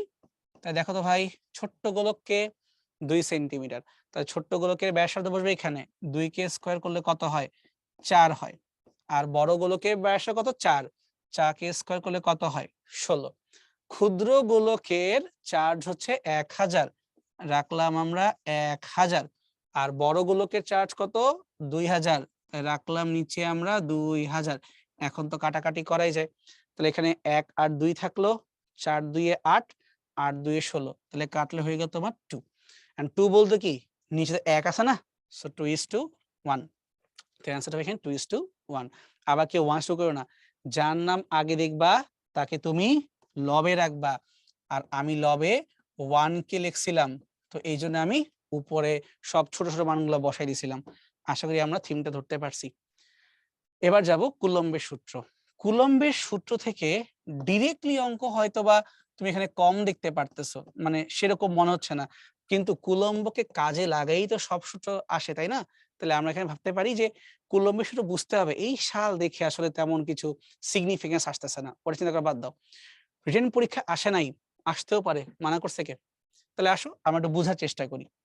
সেটা হলো এইভাবে, ধরলাম এইটা আমাদের একটা চার্জ এবং এটা আমাদের আরেকটা চার্জ। ধরলাম এটা হচ্ছে আমাদের চার্জের মান Q1 এবং এই চার্জের মানটা হচ্ছে Q2। এই দুইটা চার্জের যে মধ্যবর্তী লম্ব দূরত্ব, এটা হচ্ছে ধরলাম আমরা ছোট্ট হাতের আর। তাহলে এই দুইটা চার্জ পরস্পরকে যে আকর্ষণ বা বিকর্ষণ বলটা করবে, সেই বলের মানটা হচ্ছে 1/4πε Q1 Q2 R স্কোয়ার। কিন্তু কিছু শর্ত ছিল, শর্তগুলা কি? প্রথম শর্ত হইল যে এই চার্জ গুলাকে বিন্দু হইতে হবে, মানে এর কোনো শেপ থাকা যাবে না। শেপ থাকলে প্রবলেম কি? শেপ থাকলে ওর যে বলরেখাগুলো নির্গত হচ্ছে ওটা সুষমভাবে হবে না, মানে তড়িৎ ক্ষেত্রটা সুষম হবে না। এই জন্য আমরা বিন্দু চার্জ ধরে আগাবো। অ্যাকচুয়ালি বাস্তবে তো আর বিন্দু চার্জ বলে কিছু নাই, সব বস্তুরই তো একটা শেপ আছে। এই জন্যই গাউসের সূত্র অ্যাডভান্স লেভেলে কাজে আসে, যে যখন এই শেপগুলো বিন্দু হবে না, অন্য কোনো শেপ হবে, বিস্তৃত হবে, তখন গাউসের সূত্র তুমি হেল্প নিতে পারবা এবং সেখান থেকে তুমি প্রাবল্য বা বিভব যাই তোমার দরকার বের করতে পারবা। বুঝছি? তাহলে গাউসের সূত্রের মেইন কাজই হইল যখন শেপটা অনিয়ত হয় সে ওটাকে কাজে লাগাইতে পারে, কোনো সমস্যা হয় না। ঠিক আছে, তাহলে প্রথম কথা হইলো বিন্দু চার্জের জন্য। দ্বিতীয় কথা কি হইলো, পরস্পরের সাপেক্ষে এদের যে বেগটা থাকা যাবে না। অর্থাৎ যদি এমনও হয় দুইটা চার্জই গতিশীল, তাহলে এদের মধ্যে আপেক্ষিক বেগ হইতে হবে 0। আমি ক্লিয়ার করে দিই, অথবা বেগটাই 0-এর কাছাকাছি। বাসে তুমি বসে আছো আর তোমার পিছনে ধরো 2-3 সিট পর একজন বসে আছে। এখন বাসটা স্টার্ট না দিলে তুমি আর এই পিছনের সিটে যে প্যাসেঞ্জার তাদের মধ্যে গ্যাপটা কিন্তু নির্দিষ্ট, তাই না? চেঞ্জ কিন্তু হচ্ছে না। এখন যদি বাস ছেড়ে দেয়, তুমিও আগাবা, পিছনের লোকটাও কিন্তু আগাবে, কিন্তু তোমাদের দুইজনের মধ্যে আপেক্ষিক বেগ কত? 0। অর্থাৎ যদি এমনও হয় চার্জ দুইটাকে তুমি স্থির করতে পারো নাই, তখন কি করতে? পরস্পরের সাপেক্ষে তো স্থির থাকলেই হইলো, আপেক্ষিক বেগ 0 হইতে হবে। ঠিক আছে? হ্যাঁ, যদিও মুভিং চার্জ আবার নিজেই একটা ক্ষেত্র তৈরি করে, চৌম্বক ক্ষেত্র। এই জন্য আমরা আপেক্ষিক বেগ 0 শুধু এটা বলবো না, আরো সুন্দর করে বলবো অ্যাকচুয়ালি এরা স্থির থাকলে ভালো হয়। কিন্তু বাস্তবে পরম স্থিতি বা পরম গতি বলে কিছু নাই। তার মানে এরা দুইজনকেই অন্য কোনোটা রেফারেন্সের সাপেক্ষে স্থির থাকতে হবে। এই জন্যই স্থির চার্জের জন্যই কুলম্বের সূত্র কাজ করে। গতিশীল হয়ে গেলে কিন্তু আবার এটা কাজ করবে না। সো আমাদেরকে এই কথাগুলো মাথায় রেখে সামনে আগাইতে হবে। ইভেন তুমি যদি কুলম্বের সূত্রকে কাজে লাগাইতে চাও, তখন তুমি দেখতে পারবা যে এই প্রযুক্ত বল ডিরেক্টলি ডিপেন্ড করতেছে চার্জের মানের উপরে এবং দূরত্বের উপরে, এবং তার সাথে আরো একটা ব্যাপার থাকে, সেটা হচ্ছে আমাদের এই মধ্যবর্তী মাধ্যমের কি অবস্থা। ধরো তোমাকে আরেকটা ওইতে বুঝাই, যে যখন দুইটা ব্যক্তি পরস্পর হ্যান্ডশেক করবে, বা ধরো আমি যে এখন এই কি এটাকে টাচ করি এই মনিটরকে, বা ধরো এই বসে টাচ করলাম, তো এই টাচ করাও তো কোনো না কোনো বলের অংশ, তাই না? আমরা ক্লাস 9-10-এ পড়ছি যে মৌলিক বল 4টা। এই পর্যন্ত জানি আমরা সবল নিউক্লিয়, দুর্বল নিউক্লিয়, তাড়িৎচুম্বকীয় এবং মহাকর্ষ, এই 4টা। তাহলে আমার কোশ্চেনটা হচ্ছে, যখন দুজন ব্যক্তি হ্যান্ডশেক করতেছে বা কোনো বস্তুকে আমরা গ্রিপ করতেছি, সেই জায়গাতে কোন মৌলিক বল কাজ করে? চিন্তা করো, মহাকর্ষ, তাড়িৎচুম্বকীয়, সবল নিউক্লিয়, নাকি হচ্ছে আমাদের বাকি আর যা আছে তার মধ্যে একটা। তো যদি ভালো করে চিন্তা করি, কাকে বাদ দেওয়া যায় এভাবে চিন্তা করো। মহাকর্ষ বল হইতে হইলে নইলে কি করি আমরা, পরস্পর থেকে একটা সার্টেন ডিস্টেন্সে রাখি এবং তখন তাদের মধ্যে আকর্ষণ বলটা কাজ করে বের করি। তো এখানে তো কেউ টাচ করলোই না, টাচ না করলে এই মহাকর্ষ কাজ লাগাবো কিভাবে? তাহলে মহাকর্ষ বাদ। সবল নিউক্লিয়, দুর্বল নিউক্লিয়, নামের মধ্যেই লুকায় আছে নিউক্লিয়, নিউক্লিয়াস। তো তুমি যখনই নিউক্লিয়াসের গঠন নিয়ে চিন্তা করবা, প্রোটন নিউট্রনকে ভাঙবা বা নিউক্লিয়াসের চারদিকে তোমার এখানে ইলেকট্রন ঘুরতেছে, এই ব্যাপার নিয়ে তুমি মাথা ঘামাবা, তখন যে তোমার সবল নিউক্লিয়, দুর্বল নিউক্লিয় বল কাজ করা শুরু করবে। বোম বানাবা, অ্যাটমিক বোম বানাবা, তখন কাজে আসবে। আমি কি বোম বানাচ্ছি? অবশ্যই তো না। আমি কি যাচ্ছি, দূরে চার্জের মধ্যে আকর্ষণ না বিকর্ষণ, বা সিম্পলি টাচ করা নিয়ে। আমি কি হাতে টাচ করলে বোম ফাটাই? তা তো অবশ্যই না। তাই বাদ গেল একটাই, তাড়িৎচুম্বকীয়। তো এইভাবে চাইলে ব্যাখ্যা করা যায় যে হ্যাঁ ভাই, এটা তাড়িৎচুম্বকীয় বল, বাট ব্যাপারটা এতটাও সিম্পল না। চিন্তা করো এইভাবে, আমার হাত এইটা এবং এইটা, বা প্রত্যেকটা বস্তু কি প্রোটন, নিউট্রন, ইলেকট্রন এদেরকে দ্বারা গঠিত, তাই না? তাহলে আমার তো হাতের এই সারফেসেও তোমার প্রোটন, নিউট্রন, ইলেকট্রন আছে, এখানেও তো প্রোটন, নিউট্রন, ইলেকট্রন আছে। তো দুইটা হাতের মধ্যে এখন যে আমি গ্যাপ রাখছি, এই গ্যাপটা কিন্তু লিটারালি প্রোটন বা নিউট্রনের সাপেক্ষে অনেক বড়। কেমনে? তার কারণ প্রোটন, নিউট্রন, ইলেকট্রনের যে সাইজ মারাত্মক ছোট, তার সাপেক্ষে এই দূরত্ব মারাত্মক বড়, মানে কোটি কোটি কিলোমিটারও চিন্তা করলে অনেক কম পড়ে যাবে। এটা অনেক বড়, আপেক্ষিকভাবে বলতেছে আর কি, অনেক বড়। কিন্তু যখনই আমি দুইটা হাতকে ক্লোজ করতেছি, তার মানে কি দুইটা চার্জের মধ্যবর্তী গ্যাপ কিন্তু কমে আসতেছে। কমতে কমতে যখন আমি স্পর্শ করে ফেলছি, এই মোমেন্টে কি হচ্ছে, যখন আমি দুইটা হাতকে স্পর্শ করে ফেলছি, তখন গ্যাপটা বেশ কমে আসছে এবং তখনই neutron, neutron, electron, electron, proton, electron সবার মধ্যে ইন্টারঅ্যাকশন শুরু হয়ে যাবে। নিউট্রনকে দুধ ভাত, ওকে বাদ রাখলাম। প্রোটন আর ইলেকট্রনকে নিয়ে কথা বলি, এদের মধ্যে কিন্তু আকর্ষণ শুরু হয়ে গেল।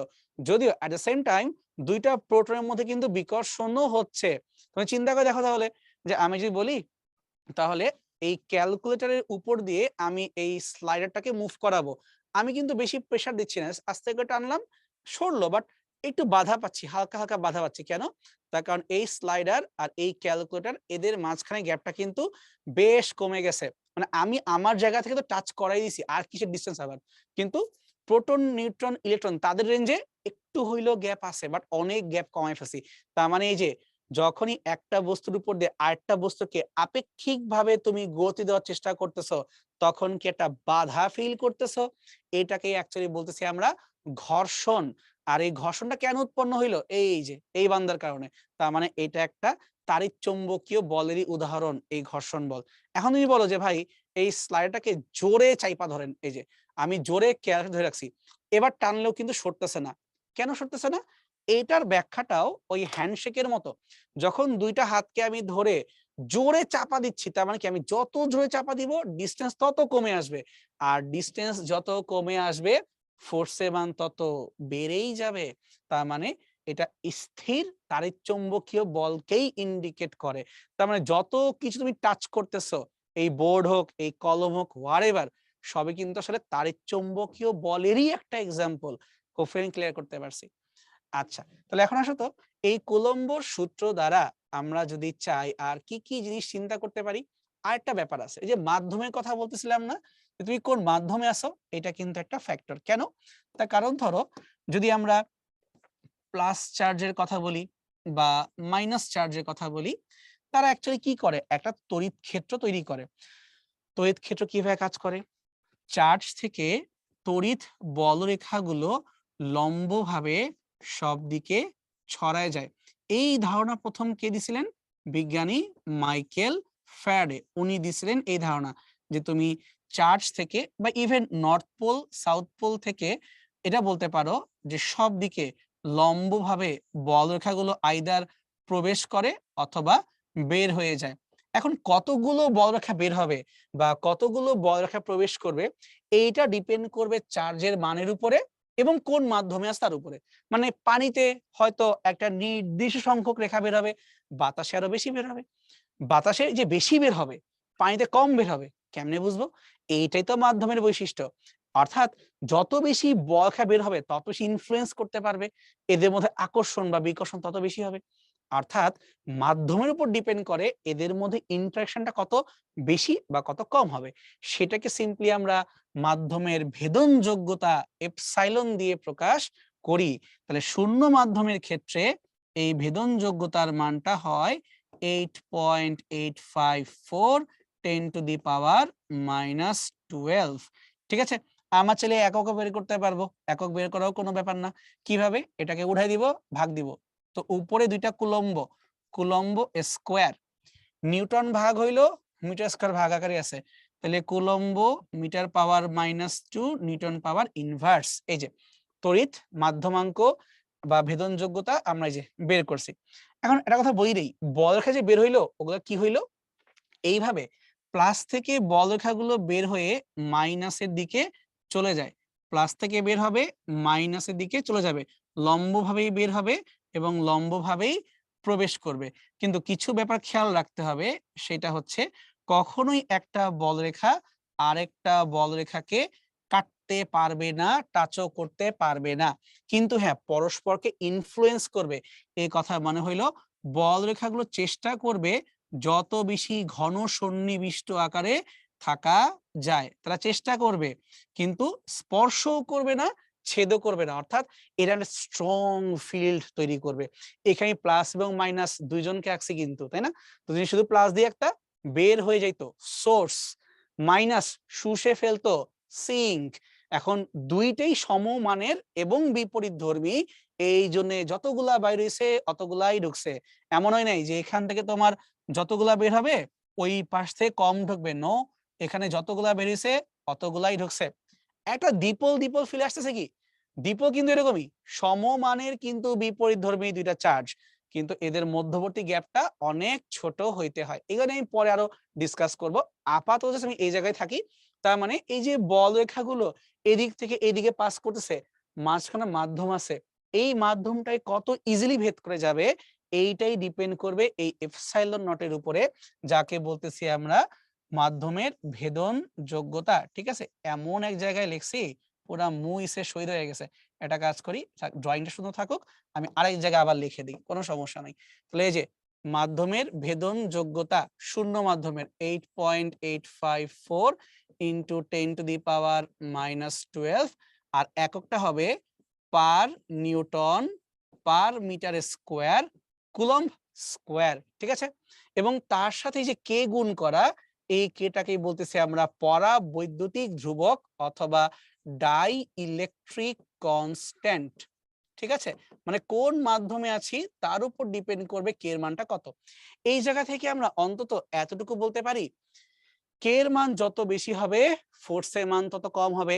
লিটারালি তুমি যখন এইখান থেকে এইদিকে এই বকা পাস করবা, এই মাধ্যম যত বেশি বাধা দিবে তোমার তো ইন্টারশন তত উইক হবে। সো সিম্পলি এখান থেকে আমি বলতে পারি কে এর সাথে এফ এর সম্পর্কটা ব্যস্তানুপাতিক।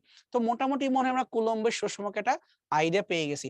জাস্ট লাস্ট একটা কথা বলা বাদ রাখছি, সেটা হয়তো যদি আমি জাস্ট নরমালি একটা সিঙ্গেল কোন চার্জ নিয়ে কথা বলি, জাস্ট কিউ নিয়ে কথা বলি, তাহলে এই যে স্থির চার্জ ও কি করে, তার চারপাশে একটা তড়িৎ ক্ষেত্র তৈরি করে।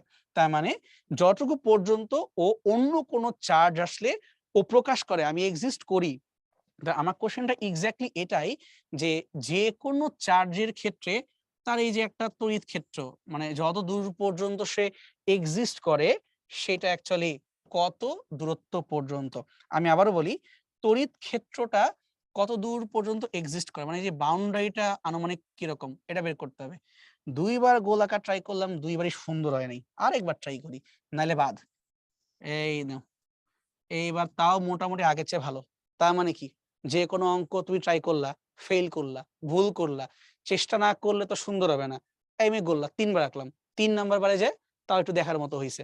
আরো আঁকলে আরো সুন্দর হবে। বাট থামি। বাট কথা মানে এইটাই, যে কোনো কাজ একবার না হইতেই পারে। বারবার করবা, ঠিক হয়ে যাবে। তাহলে ধরলাম সেন্টারে এই জায়গাতে আমাদের একটা প্লাস কিউ আছে। ধরলাম, ঠিক আছে? এখন এটি বের করব আমরা যে এই বাউন্ডারি, সাদা কালারের বাউন্ডারি, এটা কত দূরত্ব পর্যন্ত বিস্তৃত। আগে তুমি চিন্তা করো এইভাবে, সাদা বাউন্ডারি কি ইন্ডিকেট করে, যে যেই পয়েন্টের বাহিরে চলে আসলেই এই চার্জ আর কোনো প্রভাব ফেলতে পারবে না। মানে ধরলাম এই পয়েন্টের ছোট কিউ চার্জকে রাখা আছে, কিন্তু এই এমন একটা জায়গায় চলে আসছে যেই জায়গাতে এই ছোট কিউ এর মধ্যে আর বড় কিউ এর মধ্যে কোনো বলই কাজ করতেছে না। মানে এইটি কি সেই সীমা যা পার করে ফেললে ওর তড়িৎ ক্ষেত্র শেষ হয়ে যাচ্ছে? এর কাছে জিজ্ঞেস করো, এ তোমাকে বলতে পারবে। তাহলে যদি আমরা চিন্তা করি এফ সমান সমান 1/4 পাই এপসিলন কে Q1 Q2 by D square, 4 pi epsilon কে, কেউই শূন্য না, চার্জের মানও শূন্য না, কিন্তু আর এর মানটা এমন ভাবে বসাবো যেন এফ এর মানটা শূন্য হয়ে যায়। তার মানে এফ ইকুয়াল টু অনেক কিছুই আছে, তারপরে 1/r স্কয়ার। তুমি চাচ্ছ এই আর এর মানটা এমন ভাবে বসাইতে যেন তোমার এফ এর মানটা শূন্য হয়ে যায়। এখন একটু বুদ্ধি খাটাই চিন্তা করো যে আমরা কোনো ভগ্নাংশে হরের মান কত বসাইলে ফলাফলটা শূন্য হয়ে যায়? অসীম বসাইলে শূন্য হয়ে যায়। তার মানে আমরা অ্যাকচুয়ালি এইটা এখানে দাবি করতে পারি যে তড়িৎ ক্ষেত্র তাত্ত্বিকভাবে অসীম পর্যন্ত বিস্তৃত। মনে রাখবা, তাত্ত্বিকভাবে তড়িৎ ক্ষেত্র অসীম পর্যন্ত বিস্তৃত। বাস্তবে সম্ভব না, কারণ বাস্তবে এক্সটার্নাল অনেক কারণ থাকে বা বাধা থাকে, সেগুলো আমরা আনতেছি না। মোটামুটি আমরা মনে হয় তড়িৎ ক্ষেত্র এবং কুলম্বের সূত্রটা হালকা পাতলা আইডিয়া পেয়ে গেছি। আকর্ষণ হবে নাকি বিকর্ষণ হবে ডিপেন্ড করে তাদের প্রকৃতির উপরে। প্লাস মাইনাস হইলে বল রেখে কোনো গ্যাঞ্জাম লাগে না, সুন্দর আকর্ষণ হয়। আর প্লাস প্লাস হইলে ঠেলা মারে, তো ঠেলা মারা ডিস্টেন্স বাড়ায় দেয়, বা মাইনাস মাইনাস ঠেলা মারবে ডিস্টেন্স বাড়ায় দিবে। ঠিক আছে, সামনে আগাই। +4 কুলম্ব এবং +16 কুলম্ব দুইটি চার্জের মধ্যবর্তী দূরত্ব 12 সেন্টিমিটার হলে এদের মাঝে কোথায় নেট বল 0 হবে? ধরলাম ইহা আমাদের হচ্ছে +4 কুলম্ব। +4 কুলম্ব হতে একটা দূরত্ব সরে গেলাম, এই জায়গায় থাকবে আমাদের +16 কুলম্ব। এদের যে মধ্যবর্তী এই দূরত্ব, এইটির আমাকে প্রশ্ন মতে বলে দেওয়া আছে 12 সেন্টিমিটার। এদের মাঝখানে কোথাও নেট বল 0। কথা মানে কি? ধরলাম এদের মাঝখানে এরকম মাঝে কোথাও কোনো একটা পয়েন্টে আমরা একটা একক ধনাত্মক চার্জকে রাখবো, মন চাইছে, এবং এই জায়গাতে টোটাল বল হবে 0। কিভাবে? +4 এই +1 কে বিকর্ষণ করবে এই দিক বরাবর। ঠিক আছে, নাম দিলাম F4। 16 কুলম্ব 1 কুলম্বকে ধাক্কা মারবে এদিক বরাবর, নাম দিলাম F16। যদি এই দুইটা বল পরস্পরের সমান হয়ে যায় এবং যেহেতু বিপরীতমুখী, তাহলে কাটাকাটি করে কি 0 হয়ে যাবে না? তার মানে যেখানে বললাম net ball 0 summation of F0, এই কথার মানে দুইটা চার্জ দ্বারা যে বল উৎপন্ন হচ্ছে মানগুলো পরস্পরের সমান কিন্তু বিপরীতমুখী। আমার যা দরকার সেটা হলো কোথায় ডিস্টেন্স দরকার। তা কাজ করি, আমরা ধরে নিচ্ছি 4 কুলম্ব থেকে এই জায়গার দূরত্ব x, আর 16 কুলম্ব থেকে এই জায়গার দূরত্ব 12 সেন্টিমিটার মাইনাস x। আমি কিন্তু সেন্টিমিটারে রাখছি, মিটার কিন্তু করি নাই, সমস্যা নাই, 12 মাইনাস x। আচ্ছা, তাহলে এখন যদি আমরা এখানে মানগুলো বসাই দিই f এর, তাহলে আমরা কি জানি সূত্র? f এর সূত্র হচ্ছে 9 × 10⁻9 চার্জ বাই দূরত্ব স্কয়ার। 16 এর জন্য জানতে চাও, তাহলে 16 কাকে পুশ করবে? এই 1 কে পুশ করবে, তাহলে 16 × 1 ডিভাইড বাই দূরত্ব কত? 12 মাইনাস x হোল স্কয়ার সমান সমান ব্যালেন্স কে করবে? এই পাশের 4 এর ফোর্সটা। তাহলে 9 × 10⁻9 ইন্টু 4 কুলম্ব ধাক্কা দিবে 1 কুলম্বকে x দূরত্বে, 4 কুলম্ব 1 কুলম্ব x দূরত্বে। উভয় পক্ষে যদি কাটাকাটি করে দেই, 9 মরে যাচ্ছে, 1 মরে যাচ্ছে, জাস্ট পড়ে থাকলো এখানে 16। এই 4 কে টান দিয়ে নামাইলাম নিচে, 12 minus x divide by x। যেহেতু দুইটি হোল স্কয়ার, দুইবারে স্কয়ার না দিয়ে একবারে অনুপাত করে স্কয়ার লিখে দিলাম। ঠিক আছে, তো এখান থেকে সলভ করলে কিন্তু আমরা একটা সুন্দর কাহিনী পেয়ে যাব।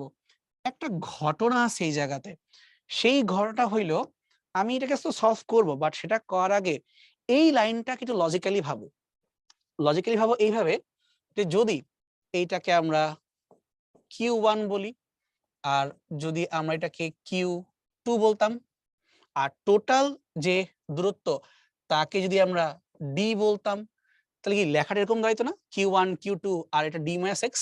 তাহলে এই জায়গাটাই কি হইতে পারতাম, 16 মানে তোমার হচ্ছে আসলে এখানে Q2 আর 4 মানে তোমার হচ্ছে এখানে Q1 সমান সমান এখানে লিখতাম D - x divided by x whole square. মানে এই লেখাটাই যদি আমি জেনারেল ওয়েতে আগাই এইভাবে লিখতে পারতাম। উভয় পক্ষকে রুট করে দাও, তাহলে Q2 divided by Q1 whole root সমান সমান এখান থেকে পাচ্ছি D বাই x মাইনাস 1।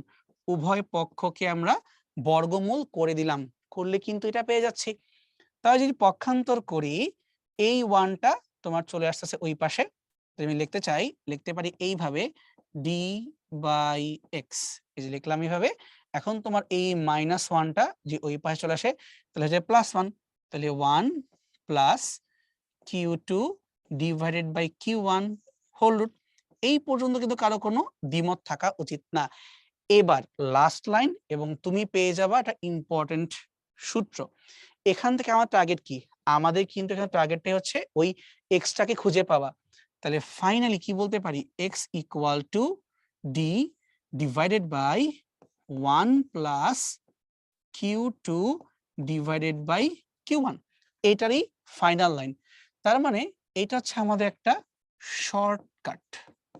ঠিক আছে, যদি পরীক্ষায় আসে আমি শর্টকাট দিয়ে একবারে বলতে পারবো যে x এই দূরত্বটা হবে টোটাল ডিস্টেন্স মানে 12 সেন্টিমিটার ডিভাইডেড বাই চার্জের অনুপাত। শুধু একটা ব্যাপার খেয়াল রাখতে হবে, এই এক্সটা কোত্থেকে আসছে, এই এক্সটা হচ্ছে তোমার Q1 থেকে আসছে। এর পাশে মার্ক করে দেই যে এখানে এই এক্স মিন করে Q1 থেকে দূরত্ব। ঠিক আছে, এই যে এই এক্সটা মিন করে Q1 থেকে দূরত্ব। সো Q1 বলতে 4, এই 4 থেকে যে দূরত্ব বের হয়ে যাবে। তাহলে আমরা যে ফার্দার ক্যালকুলেশন না করে ডিরেক্টলি এখন বের করতে চাই x সমান সমান, তাহলে কি করব, উপরে হবে টোটাল দূরত্ব মানে 12 সেন্টিমিটার আর নিচে হবে 1 প্লাস চার্জ দ্বয়ের অনুপাতের রুট। কিন্তু কাকে রাখবো উপরে কাকে রাখবো নিচে, তুমি x কার থেকে মাপতেছো, 4 থেকে মাপতেছো, তাই 4 কে ভাগ দিতে হবে 16/4, এই যে এইভাবে রাখতে হবে। যার থেকে চাও তাকে দিবা ভাগ, তা 4 4 এ 16, 4 কে হয় 2, 2 রাখে 3, 12/3 মানে 4 সেন্টিমিটার। তবে ফাইনাল উত্তর পেয়ে গেলাম যে কোথায় বলটা শূন্য হবে, এই 4 কুলম্ব এই চার্জ থেকে 4 সেন্টিমিটার দূরেই এই ঘটনাটা ঘটবে। অর্থাৎ আমরা সব সময় যার থেকে জানতে চাই তাকে এই রুটের নিচে Q1 নিচে যে নিচে তাকে রাখবো, যার থেকে জানতে চাই, বি কেয়ারফুল। ঠিক আছে, সো আমি কিন্তু পরে ক্লিয়ার করে দিলাম, এখন আমরা সামনে আগাইতে পারি। বায়ু মাধ্যমে অবস্থিত 4 কুলম্ব আর 16 কুলম্ব চার্জের মধ্যবর্তী দূরত্ব 12, ফাইন। দূরত্বকে একই রেখে যদি আমরা k ইকুয়াল টু 80 বিশিষ্ট আরেকটা মাধ্যমে নিয়ে যাই তাহলে বলের কি পরিবর্তন আসবে ব্যাখ্যা করো। তাহলে আমরা জানি F equal two 1/4 pi epsilon not into k, তার সাথে Q1 Q2 divide by d square. মানে তুমি Q1 Q2 দিয়েও লিখতে পারো, তুমি আবার চাইলে এখানে বড় কিউ ছোট কিউ দিয়েও লিখতে পারো। এই তো সূত্র তো আমার এইটাই। একবার চিন্তা করে দেখো তো ভাই, এই জায়গায় যদি আমরা 1/4 পাই এপসাইলন পুরা মানটা বসাই, এটাই কিন্তু হয়ে যায় 9 ইন্টু পাওয়ার 9 ডিভাইডেড বাই কে, তার সাথে Q1 Q2 by D square. তার মানে আসলে ঘটনা এতটুকুই, কে এর সাথে এফ এর সম্পর্কটা ব্যস্তানুপাতিক, এই তো, আর তো কিছু না। তা তুমি কি চাচ্ছ, তুমি চাচ্ছ এটা প্রথমে কই ছিল, এটা প্রথমে বায়ু মাধ্যমে, তাহলে K1 বায়ু মাধ্যম মানে 1, এরপরে কই নিয়ে যাবা, এরপর তুমি এমন মাধ্যমে নিয়ে যাবা যা কে মানটা 80, এটা অ্যাকচুয়ালি পানি, পানি মাধ্যমের জন্য এই মানটা হয় তোমার 80। তাহলে তুমি চাচ্ছ এইখানে যে বল ছিল F1 আর পানি মাধ্যমের যে বল F2, এদের মধ্যে তুলনা করো বা কি পরিবর্তন হবে এটাকে বের করো। একটু লজিক্যালি ভাবো, যদি আমরা F1 এর মানটা বের করি তাহলে 9 into 10 to the power 9 Q1 Q2 by D square. কেন এভাবে লিখলাম? কারণ এই কে এর মানটা 1 হয়ে গেছে। আর যদি আমরা F2 এর মানটা বের করতে চাইতাম তাহলে 9 ইনটু 10 টু দি পাওয়ার 9 কিন্তু ডিভাইড বাই 80 তার সাথে Q1 Q2 by D square. কারণ কি চার্জের মান বদলাবো না, দূরত্বকেও বদলাবো না, শুধুমাত্র মাধ্যমটাকে বদলাবো। তাই যদি আমরা এখন এই লেখা থেকে একটা অনুপাত করে ফেলি যে F1 ডিভাইডেড বাই F2 তাহলে কি পাবো দেখো তো? উপরের হুবাহু চেহারা নিচের চেহারা হুবাহু মিলে যায়, কোনো পার্থক্য থাকে না, শুধুমাত্র একটা এখানে 80 পার্থক্য আছে। তুমি বলতে পারো ভাই এখানে তো 80 তো 1/80, ভাগকে আবারও ভাগ করলে গুণ হয়ে যায়। তার মানে আমরা এটা বলতে পারি বায়ু মাধ্যমের যে ফোর্সটা ছিল সেই ফোর্স পানির কম্পেয়ারে কত গুণ? 80 গুণ। এটাই কিন্তু বলছিলাম যে কে এর সাথে যে সম্পর্ক তা তো ভাই ব্যস্তানুপাতিক, তাই না? এই যে 1/k, তার মানে তুমি যদি ওই বাতাস থেকে অন্য যে কোনো মাধ্যমে যাও তোমার মানটা কমে যাবে। তাহলে বায়ু মাধ্যমের মান অলওয়েজ অন্য মাধ্যমের ফোর্সের গুণ আকারে আসবে, কারণ বাতাসে বেশি হবে। সো পরিবর্তনটা হচ্ছে এটাই যে 80 গুণ হয়ে যাচ্ছে বা 80 ভাগ হয়ে যাচ্ছে। আগে ছিল 80 গুণ, পরে হয়ে যাবে 80 ভাগ। তুমি যদি চাও এটাকে অঙ্কের মানটা বের করে সলভ করে দিতে পারো, বাট ওটার দরকার নেই, তুমি অনুপাত তো করে দিছো, ডান, আর লাগবে না। দুইটি বিন্দু আধানের মধ্যবর্তী বল নিচের কোন সূত্র দ্বারা হিসাব করা হয়? কুলম্বের সূত্র দ্বারা হিসাব করা হয়। আয়রন নিউক্লিয়াসে দুইটা প্রোটন এত দূরত্বে অবস্থান করলে তাদের মধ্যবর্তী বৈদ্যুতিক বলের মান কত? বেসিক্যালি কুলম্বের বল বের করতে বলছে। So F equal to 9 into 10 to the power 9 charge divide by দূরত্ব স্কোয়ার। তাহলে দূরত্ব কত? 4 into 10 to the power -5 square. আর চার্জের মান কি বসাবো? ঘাপলা, প্রোটন দেখছো না? তাহলে আমাদের ভাই প্রোটন কই থেকে আসলো? আমি তো ইলেকট্রন জানি। ক্লাসের শুরুতেই বলছিলাম প্রোটন আর ইলেকট্রনের চার্জের মান একই, শুধু পজিটিভ আর শুধু নেগেটিভ। তাহলে এখানে ইলেকট্রনের চার্জের মানটাই বসবে 1.6 10 to the power -19 whole square. কেন হোল স্কয়ার? Q1 Q2 একই মান কি তোমার হোল স্কয়ার দেখা যায় না? ওটাই করছি। আচ্ছা, তো ভেঙে ফেলি আমরা। 9 ইনটু 10 টু দি পাওয়ার 9। শোনো, স্কোয়ার মানে যে তোমাকে স্কোয়ার করতে হবে এমন কোনো কথা নাই। স্কোয়ার মানে তুমি 2 বার গুণ আকারে লিখতে পারো। আর নিচের 4 কে স্কোয়ার করলে 16 হয়, লিখতে পারি। Into 10 to the power -19 square, 19 K square করলে কত হয়? 38 হয়। আর নিচের -5 কে স্কোয়ার করলে কত হয়? 5 দুগুণী 10। যে নিচে মাইনাস সে উপরে গেলে হয় প্লাস, মানে সাইড চেঞ্জ করে ফেলছি।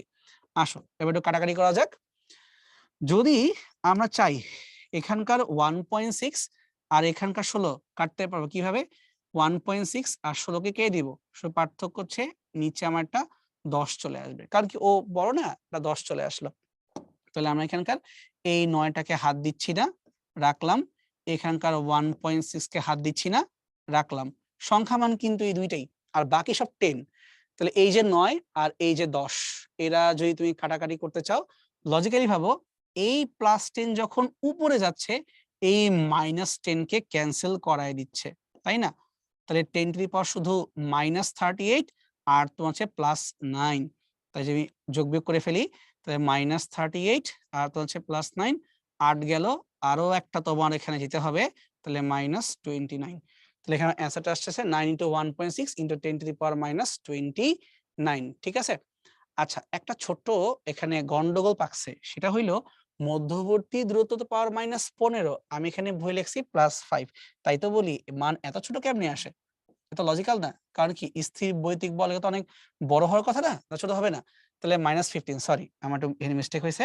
তো যে -15 টা হয় তাহলে স্কোয়ার করলে এখানে -30 হয়ে যাবে, +30, সরি আমার একটু এখানে যোগ বিয়োগ লেখা ভুল হয়েছিল। আমি ঠিক করে দিচ্ছি।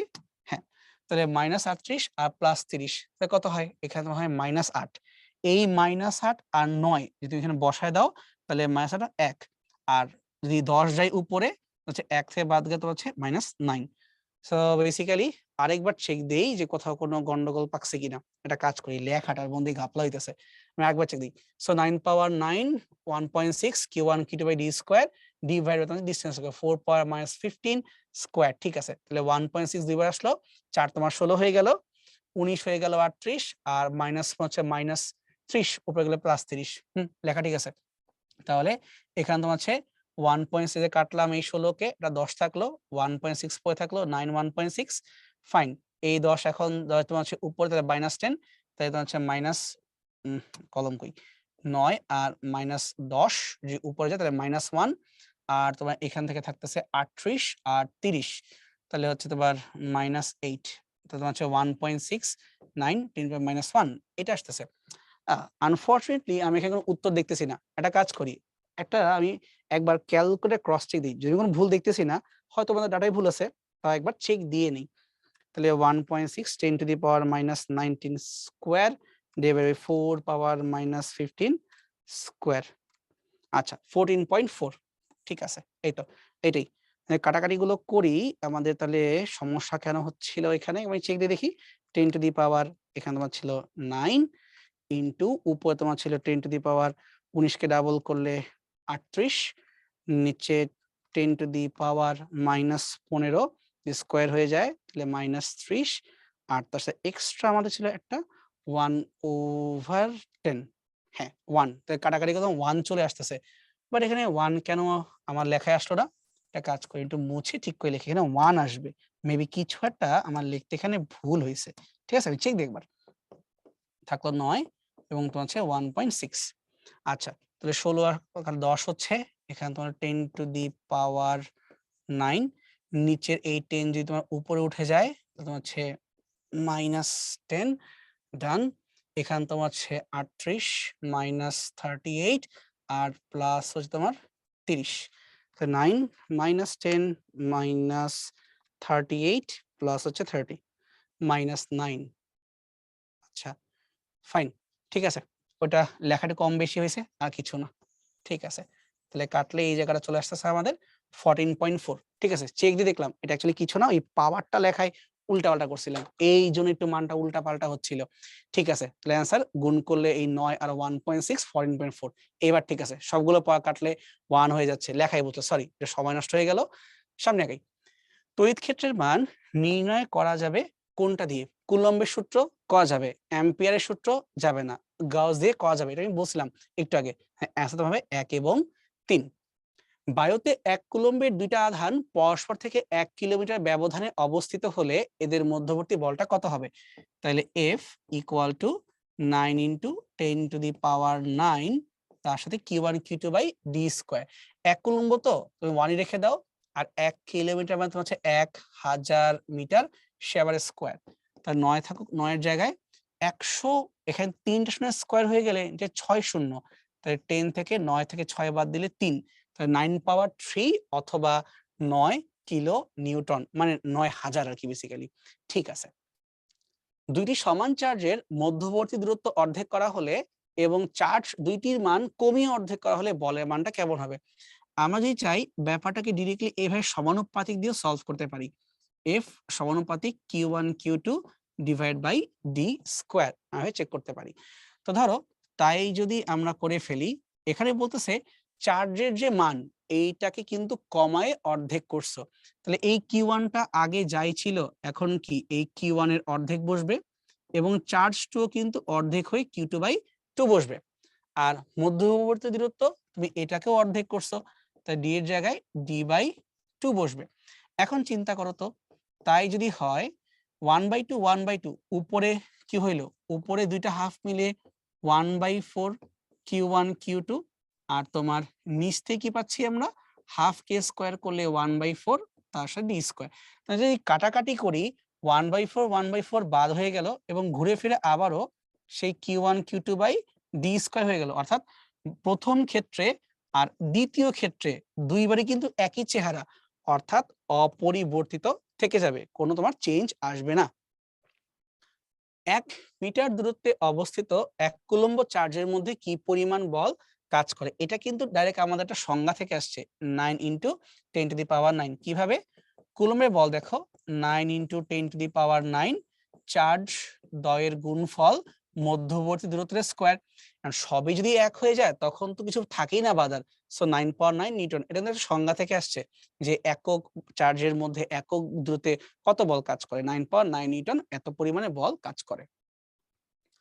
শূন্য মাধ্যমে দুইটা ইলেকট্রনের মধ্যবর্তী কুলম্ব বল Fe আর মহাকর্ষ বল Fg এর অনুপাতটা কত হবে? একটু কেয়ারফুলি সলভ করতে হবে। আমরা যদি Fg আর Fe, আচ্ছা কাকে আগে রাখবা কাকে পরে রাখবা? যার নামটা আগে তাকে রাখতে হবে লবে।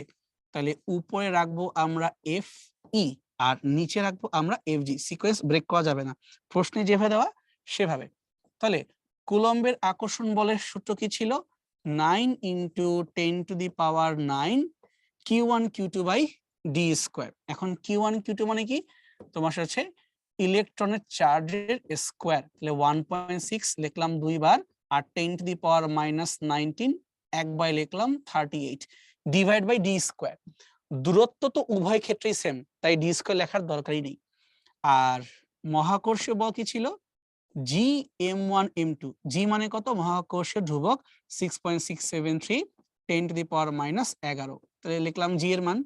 m1 m2 দুইটা ভর, তাহলে ইলেকট্রনের ভর হচ্ছে 9.1 10⁻31, কিন্তু m1 m2 তাহলে দুইবার গুণ করতে হবে। তাই 9.1 লিখলাম দুইবার, আর -31 কে স্কয়ার করলে হয় -62। এর আগেবার যখন দুইবারে করতে গেছি প্যাচ লাগছে, তো এই জন্য এখন আমি একবারেই ধীরে ধীরে ধীরে ভেঙে করতেছি, তাড়াহুড়ার দরকার নেই। ভাবতে পারো ভাই আপনার ডি কই? ডি তো উভয় ক্ষেত্রেই সেম আছে, তাই ডি স্কয়ারটা কাটাকাটি হয়ে গেছে। আচ্ছা, এখন এই জায়গাতে আমরা একটু অ্যাপ্রক্সিমেটলি কাটার চেষ্টা করব, মানে এক্স্যাক্টলি হবে না, কাছাকাছি। তো ধরো এই যে তোমার 9 আছে, এই 9 আর 9.1 মোটামুটি ইকুয়াল, বাদ চাইলে আমরা দিতে পারি, মোটামুটি, এক্স্যাক্টলি না, মোটামুটি। আচ্ছা, এবার উপরে যে 1.6 আছে, যদি আমরা 4 দিয়ে চিন্তা করি, 4 16 64, মানে 1.6 আর 6.6 মোটামুটি 4 দিয়ে কাটাকাটি করা যাবে। 1.6 কে 4 দিয়ে গুণ করলে 6.4, 464 অ্যাপ্রক্সিমেটলি, নট এক্স্যাক্টলি। ঠিক আছে, আর কি বাদ আছে? এখন যদি আমি চাই এই নিচের 4 কে দিয়ে এই 16 কাটতে পারো কিভাবে? 4 4 16, তাহলে এখানে তো 16 তো আর নাই, 0.4, তাহলে তোমার উপরে 0.4 আর নিচে 9.1। তাহলে এটাকে যদি আমরা ভাঙতে চাই, আমরা লিখতে পারি এইভাবে যে এটা তোমার উপরে 0.4 আছে।